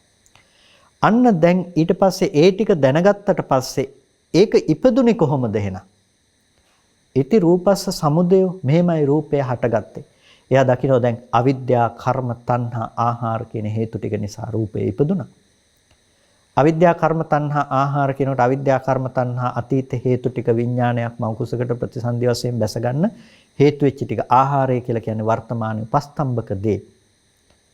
එතකොට මෙන්න මේ නිසයි රූපේ ඉපදුනේ. දැන් එයා ව්‍යවස්ථාපනය කරනවා. දැන් එයා දකින්නේ දරුවා පේනුනේ කොහොමද කියලා නෙමෙයි. ඇහැට රූපේ පේන්නේ කොහොමද? එයා දකිනවා රූපේ උපදින්නේ අවිද්‍යා, කර්ම, තණ්හා, ආහාර නිසා. එහෙනම් කොහොමද රූපේ පේන්න තියෙන අවිද්‍යාව මොකද්ද? රූපේ පේන්න තියෙන කර්මය, තණ්හාව මොකද්ද? එයා දකිනවා මේ ප්‍රසාදයේ උපදවුවේ විඥාණය, ඒ ප්‍රතිසන්දි වශයෙන් බැසගත් විඥාණය නැතිනම් දැන් භවාංග විඥාණය නිසා මේ නාම රූපය උපදවන නාම රූපයට ප්‍රත්‍ය වෙන කම නිසා තමයි ප්‍රසාදයේ ඉපදුවේ. ප්‍රසාදයේ ඉපදුවේ යම් විදිහකට නම් කර්මජ ප්‍රසාදයේ ඉපදුවේ යම් විදිහකට නම් ඒ ප්‍රසාදයට අනුරූප විදිහට තමයි රූප පේන්නේ. ප්‍රසාදයට අනුරූප විදිහට ප්‍රසාදයට සුදුසු විදිහට තමයි රූප පේන්නේ. දැන් ඔන්න එයා රූපය ගැන දකින්නේ අර එළියේ තියෙන දේ ගැන නෙමෙයි. එයා දකින්නේ මෙතන කෘත්‍යයක්, ආයතන කෘත්‍යයක් ඇහැට රූපය ආපු විදිහ ගැන. එතකොට ඉති රූපස්ස සමුදය කියනකොට රූපය හටගත්තේ මෙහෙමයි කියනකොට මේ ප්‍රසාදය හැදුන හේතු ටිකම පෙන්වන රූපය හැදෙන්න හේතුව විදිහට. එතකොට ඒ ආහාරය උපස්තම්භක කරගෙන අතීත හේතු ටිකක් ජනක කරගෙන තමයි මේක ඉපදුනේ. එතකොට මේ ප්‍රසාදයට අනුරූපව තමයි රූපේ පේන්නේ. එහෙනම් අපිට කියනවා මේ පේන්නේ භෞතිකව එළියේ තියෙන වස්තුව පිළිබඳව කරන ව්‍යවස්ථාපනයක් නෙමෙයි. එළියේ තියෙන දේ ගැන කඩ බලන තැනක් ගැන නෙමෙයි. අනිත්‍ය තුලින් මෙතනද සිද්ධ කරලා තියෙන මේ ආයතන කෘත්‍ය සිද්ධ සම්පාදනය කරන තැන. තව පරයයකින් අපි ගත්තොත් චක්කුං අනිච්චං රූපානිච්චං. ඇස අනිත්‍යයි රූප අනිත්‍යයි කියලා කියපු තැන. එතකොට මෙයා මේක අනිත්‍යයි කියලා ව්‍යවස්ථාපනය කරනවා. මොකද්ද රූපය හටගත්තේ මෙහෙමයි කියලා දකිනවා. ඒකත් අනිත්‍ය දැකීම. රූපේ ඉපදුනේ මෙහෙමයි. එතකොට නිරෝධය මේ ටික නිරුද්ධ වෙනකොට රූපේ නිරුද්ධ වෙනවා. මේ ටික නිරුද්ධ වෙනකොට රූපේ නිරුද්ධ වෙනවා කියලා දකිනවා. එතකොට කොහොමද ඇහි නිරෝධය රූපය නිරෝධයට හේතු වෙන්නේ? එතකොට අන්න ඒ නිරෝධය පිළිබඳව එයා දකිනකොට නිරෝධය හොඳට මතක තියාගන්න දෙපැත්තකින් එයා දකිනවා. දෙපැත්තකින් දකිනවා. කොහොමද? අවිද්‍යා කර්ම තණ්හා කියන වර්තමාන හේතු ටික නැති කළොත් අවිද්‍යා කර්ම තණ්හා කියන වර්තමාන හේතු ටික නැති කළොත් අනාගතයට උපදින්න තියෙන මෙබඳු ධර්මය නූපදින ස්වභාවයටපත් වෙනවා. ඒකට කියනවා අනුත්පාද සංඛ්‍යාත දේ අවබෝධ කරනවා කියලා. අනාගතයට උපදින්න තියෙන මෙබඳු ටික නූපදින ස්වභාවයටපත් වීම. ඒකයි අවිද්‍යා නිරෝධා රූප නිරෝධෝ කියලා කියනවා. අවිද්‍යාව නැති වුණොත් රූප නැති වෙනවා. කර්මය නැති වුණොත් නැති වෙනවා. තණ්හාව නැති වුණොත් නැති වෙනවා. මේ ටික අතීත හේතු ටික නම් මේ කියන්නේ වර්තමානය තුල මෙබඳු දේවල් උපදින්න නැත්නම් මේ හේතු ටික සකස් වෙන්න නැත්නම් අනාගතයට උපදින්නේ නැහැ කියන දේත් මේ රූපේහි අස්තංගමයේ දැකීමයි. ඒකත් අනිත්‍යයට අදාළයි. ඒ වගේම තමයි වර්තමාන වූ ප්‍රත්‍ය බිඳී යෑම නිසා වර්තමාන වුණ ප්‍රත්‍ය බිඳී යෑම නිසා වර්තමානයේ ආහාර කියන වචනේ පාවිච්චි කරන්නේ ආහාරය සඳහාම නෙමෙයි ප්‍රත්‍ය කියන දේ හැඳින්වීම සඳහාත් පාවිච්චි වෙනවා. සබ්බේ සත්තා ආහාරට්ඨිතිකා කියලා කියන්නේ සියලු සත්වෝ ප්‍රත්‍යයෙන් යැපෙත් කියන දෙයමයි. එතකොට ආහාර කියන වචනේ පාවිච්චි වෙනවා ප්‍රත්‍ය සඳහා. එතකොට වර්තමානයේහි ඌ ප්‍රත්‍ය නිසා ඉපදුණු දෙයක් තියෙනවා නම් ඒක වර්තමානයේ ප්‍රත්‍ය බින්දෙන කොටත් නැති වෙලා යනවා. අන්න යා නැතිවීම පිළිබඳව දෙපැත්තකින් යා දකිනවා. එතකොට වේදනාව පිළිබඳවත් ඒ විදිහමයි. අවිද්‍යා කර්ම තණ්හා ටික නැති කළොත් අනාගතයට උපදින වේදනාව නැති වෙලා යනවා. අනුත්පාදයටපත් වෙනවා. ඒ වගේම තමයි වර්තමානයේ ස්පර්ශ ප්‍රත්‍යයෙන් උපන් වේදනාව ස්පර්ශ නිරෝධයෙන් නිරුද්ධ වෙනවා කියන එකක් දකින්න පුළුවන්කම තියෙනවා. මෙන්න මේ විදිහට දැන් අනිත්‍ය භාවනාවක් කරනකොට එයා දන්නවා මේ ධර්මතාවයන්ගේ හට ගැනීම වැයවීම දකිනවා කියලා. දැන් සම්මා දිට්ඨිය කියන දෙයට අවශ්‍ය වෙන්නේ ඉස්සෙල්ලා අනුමාන ඥානය තුළ මේක ලබා ගත්තා. අනුමාන වශයෙන් මේක උපදව ගත්තා. එයා අනුමාන වශයෙන් උපදවගත්ත දේ නැවත නැවත බහුලීකృత කරනවා. සංකල්පයක් විදිහට සම්මා සංකප්පයක් විදිහට මේක දියුණු කරනවා. එතකොට එයාට එයාගේ තියෙන අනිත් අංග ටික සියල්ලම මේ ලෝකෝත්තර සම්මා දිට්ඨියට අනුගත වෙන මොහොතේදී මේ මාර්ගාංග ටික ඔක්කොම ලෝකෝත්තර මාර්ගාංග බවට පත් වෙන මොහොතේදී එයාට ඒ ලෝකෝත්තර මට්ටමින් මේ ආර්ය අෂ්ටාංගික මාර්ගයේ වඩන්න පුළුවන්කම තියෙනවා වැඩෙනවා.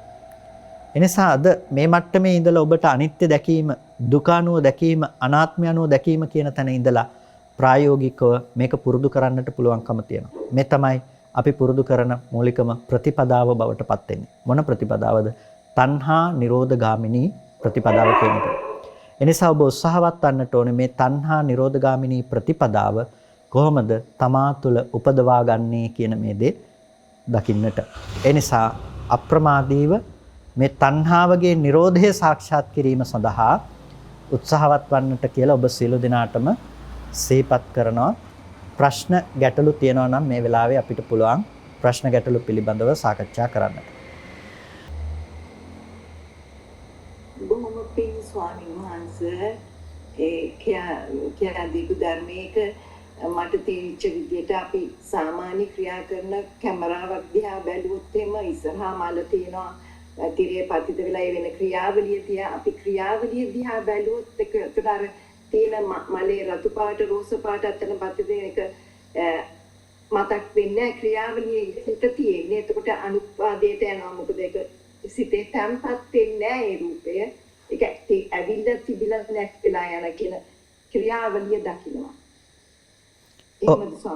ඔව් ඇත්තටම අපිට මලක් පේන තැනක අපි නුවණින් දකින්න පුරුදු වෙනකොට අපි දකිනවා වර්ණ රූපේහි හටගෙන නිරුද්ධ වෙන බව, වේදනා සංඥා සංස්කාර විඥානයේහි හට ගැනීම නිරුද්ධ වෙන බව දකිනකොට අපිට ස්කන්ධයන්ගේ හට ගැනීම සහ වැයවීම දකිනකොට අපිට රතු පාට ලස්සන මලක් කියන එක පේන්න තු යනවා. ඒක නොපෙනීමට යනවා. ඒක අනුත්පාදයට යනවා.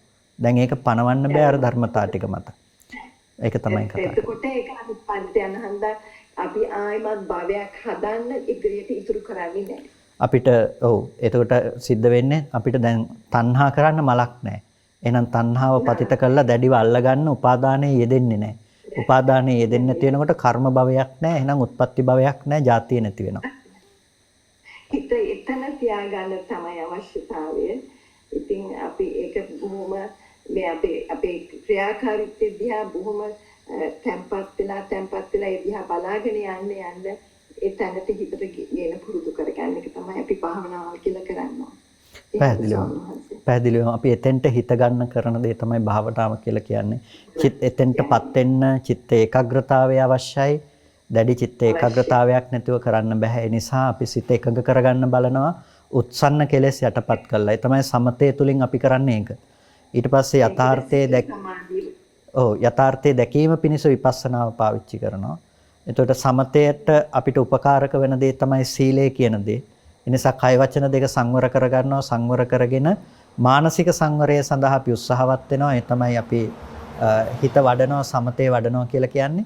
ඊට පස්සේ අපිට එකඟ වූ මනසින් යුක්තව යථාර්ථ ධර්මයේ ප්‍රත්‍යවේක්ෂා කරනවා. එතකොට සීල, සමාධි, ප්‍රඥා කියන ත්‍රිශික්ෂා ධර්මයේ තුල අපි ශික්ෂණය ලබනවා කියලා කියනවා. නෑ එහෙමයි ස්වාමීන් වහන්සේ බොහොම පිං ඔබ වහන්සේ අපි උංගා දුරට ගෙනාවා මේ සම්මා දිට්ඨි සූත්‍රයේ අපේ හිතවල මේ සම්මා දිට්ඨියම බලපානවා පළවෙනි කාරණාව හැටියට අපිට මේ ගමන් මාර්ගය යන්නේ ඒක බොහොම පිං ඔබ වහන්සේ අපි වෙනින් කරන කැපවීම. බොහොම පිං තරසන්නේ. තරසන්නේ.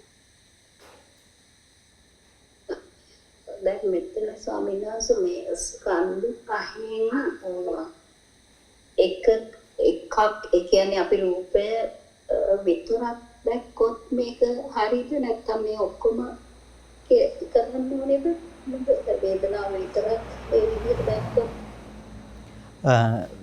සාමාන්‍යයෙන් අපි දැනට රූපය විතරක් මුල් කරගත්තත් ඒක ප්‍රමාණවත් වෙනවා. එතකොට දැන් ඔක අපි කොටස් දෙකක් විදිහට දකින රූපස්කන්ධය සහ නාමස්කන්ධ කියලා ස්කන්ධ දෙකක් හැටියට. රූපය රූපස්කන්ධය. එතකොට කාම භූමිය තුල අපිට වැඩිපුරම ආශ්‍රව සහ සංයෝජන ධර්ම ටික තියෙන්නේ රූපයත් එක්ක ගිහිල්ලා. එතකොට අපි රූපය ගැන මානසිකාරයේ පවත්නකොට අනික් ටික නාම ධර්මයි කියලා අපිට නිකම්ම નિરાයාස දැනුමක් ගොඩනගෙනවා රූපය ගැන විතරක් ව්‍යවස්ථාපනය කරන්න ගියත්. ඒකෙන් කියන්නේ නාම ගැන දැනුම ඇවිල්ලාම නැහැ කියන එක නෙමෙයි. ඒ මට්ටමට නාම ධර්ම ගැනත් දැනුමක් එනවා. රූපය ගැන අවබෝධ වෙන්නේ යම් මට්ටමකට නම් ඒ මට්ටමට නාම ධර්ම ගැනත් අවබෝධ වෙනවා. හැබැයි මොන මට්ටමට ගියත් අපි ඉස්සෙල්ලා මිදෙන්නේ රූපයෙන්. ඊට පස්සේ තමයි අපි මේ නාම ධර්මයන්ගෙන් මිදෙන්නේ.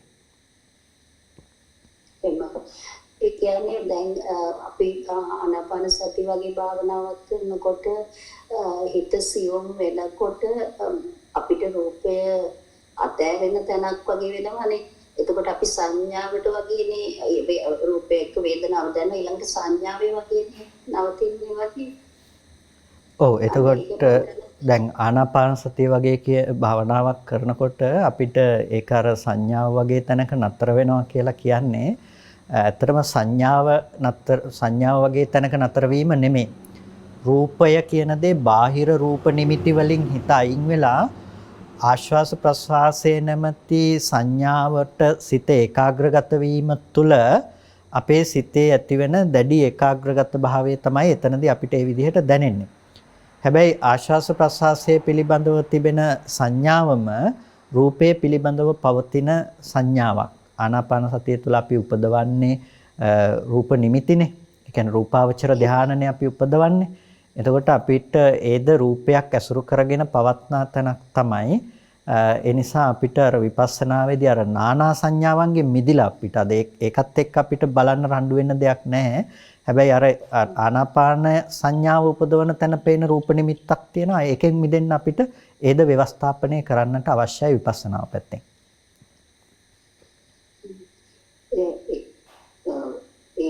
ඒක කොහොමද කෙරෙන්නේ කියලා ඔබවහන්සේට පොරසක් දෙන්න පුළුවන්ද ස්වාමීන් වහන්සේ? ඔව් දැන් එතකොට අපි සිත එකඟ කරනකොට හොඳට ප්‍රකට කරගන්න ඉස්සෙල්ලාම දැන් අර සංඥාවක් කියලා කිව්වහම සංඥාව කියන දේ පේන්නේ අපිට ආශ්වාස ප්‍රශ්වාස පිළිබඳව පවත්නා සංඥාවක්නේ. ආනාපාන සති භාවනාව තුළ අපිට පේන්නේ දේ. ඒකට ආශ්වාස ප්‍රශ්වාස කියලා කියන්නෙම ඒක කයක් එහෙමත් නැතිනම් රූපී ධර්මයක්. එතකොට ඒ අපිට මේ ඒ වැටහෙන ආශ්වාස ප්‍රශ්වාස නැමැති ධර්මය ඉපදුණු විදිහ පිළිබඳව කල්පනා කරලා බලන්න. ඒක පවත්නා දෙයක් හැටියට අපිට හම්බෙච්ච තැන. එතකොට විඥාණය ඒ මතට පතිත වෙලා නේද අපිට මේක මේ විදිහට ප්‍රකට වෙලා තියෙන්නේ. මේක මේ සිතෙන් මේක අරමුණු කරගෙන පවතින තාක් තියෙන දෙයක්. ඒක හටගෙන මේ මොහොතේදී නිරුද්ධ වෙන ධර්මයක් නේද කියලා ඒකේ හට ගැනීම සහ වර්තමානයේ ප්‍රත්‍යනිරෝධයෙන් ඇතිවන නිරෝධය පිළිබඳව දකින්න පුරුදු වෙන්න. එතකොට ඒකේ මට්ටමින් පේන්නේ නැත්නම් ටිකක් මුලට යන්න ආපහු මුලට ගිහිල්ලා ආශාස ප්‍රසආසයේ කය අසුරු කරගෙන පවතින දෙයක් කියන තැන ඉඳලා අවිද්‍යා කර්ම තණ්හා ආහාර කියන හේතු ටික නිසා ඉපදුණු දෙයක් කියන තැන ඉඳලා ආපහු මේ පැත්තට බලාගෙන එන්න. එතකොට අවසානයේදී අපිට පේ වර්තමාන මේ සිතේ ඉපදීම සහ බිඳී යන ස්වභාවය පිළිබඳව අපිට දකින්න ඒ ඔස්සේ පුළුවන්කම ලැබේ. එතකොට ස්වාමීනාස දැන් එතනදී අපි එහෙම අවිද්‍යා කර්ම තණ්හා කියලා එහෙම බලන එකද අර අනිත් පැත්තෙන් අර ස්පර්ශ නිරෝධය ඒක තමයි වර්තමාන ප්‍රත්‍ය බැලීම තමයි ස්පර්ශ නිරෝධයෙන් නිරුද්ධ වෙනවා කියලා අපි දකින එක. ස්පර්ශ නිරෝධයෙන් නිරුද්ධ වෙනවා කියලා අපි මෙනෙහි කරන එක වර්තමාන හටගන්න ප්‍රත්‍යපැත්තෙන් බැලීම. එතකොට අර මුලට ගිහිල්ලා බලනකොට එතනින් පේනවා නම් අපිට ගැටලුවක් නැහැ. ඒකම අල්ලගෙන අපිට භවනාවක් විදිහට විපස්සනාව පැත්ත දියුණු කරගෙන යන්න පුළුවන්. හැබැයි ඒක අප්‍රකට වෙනවා නම් ආපහු ටිකක් මුලට ගිහිල්ලා මේ කයේ හට ගැනීම කියන තැන ඉඳලම බලන්න කියලා කිව්වේ. ඒ නිසා තමයි අවිද්‍යා කර්ම තණ්හා කියන මේ හේතු ටික නිසා ආහාරය නිසා හටගත්ත දෙයක්. ඊට පස්සේ ස්පර්ශය නිසා වේදනා සංඥා සංස්කාර ප්‍රකට වෙන හැටිත් විඥානය නිසා මේ නාම රූපේ නිසා විඥානය ප්‍රකට වෙන හැටිත් කියන මේ විදිහට මුලටම ගිහිල්ලා බලන්න අර සිතේ හට ගැනීම සහ වැයවීම කියන දේ දකින්න තරම් අපිට එතනදී ප්‍රකට වෙන්නේ නැත්තම්. හැබැයි එතන දකින්න පුළුවන් නම් ස්පර්ශ ප්‍රත්‍යයෙන් හටගත්ත ධර්මය මෙතන හටගෙන ඉතුරු නැතුව නිරුද්ධ වෙලා යනවා කියලා වේදනා සංඥාවන් රූපේ අරමුණු කරගත්ත වේදනා සංඥාවන්ගේ Nirodhaය එතනදීම දකින්න පුළුවන් නම් ඒක එතනදීම ඒ විදිහට දකිමින් වාසය කරන්න. ඒක ප්‍රකට වෙන්නේ නැත්නම් අර විදිහට මුලට ගිහිල්ලා නැවත මානසිකාරයක් පවත්තන්න. එහෙම ස්පර්ශ නිරෝධය එතන පුරුදු කරද්දී දැන් ඒක ගොඩක් සිවුම් වෙනකොට අර ඒක නොදැනෙන තැනකට ආවම තමයි ආපහු අර අවිද්‍යා කර්ම තණ්හා පැත්ත ආපහු බලන එක හොඳ නේද? නොදැනෙන මට්ටමකට කියලා කිව්වේ දැන් ඒක අපිට මේ අරක හිතට බැස ගන්න නැත්තම් ඒ Nirodhaය ගැන එතනින් හිතුවට සැසඳෙන්නේ නැත්තම් හිතට නෑ ඒ සංඥාව මතම නැවත නැවත පිහිටා සිටිනවා නම් තමයි අර පැත්තට යන්න කියලා කිව්වේ.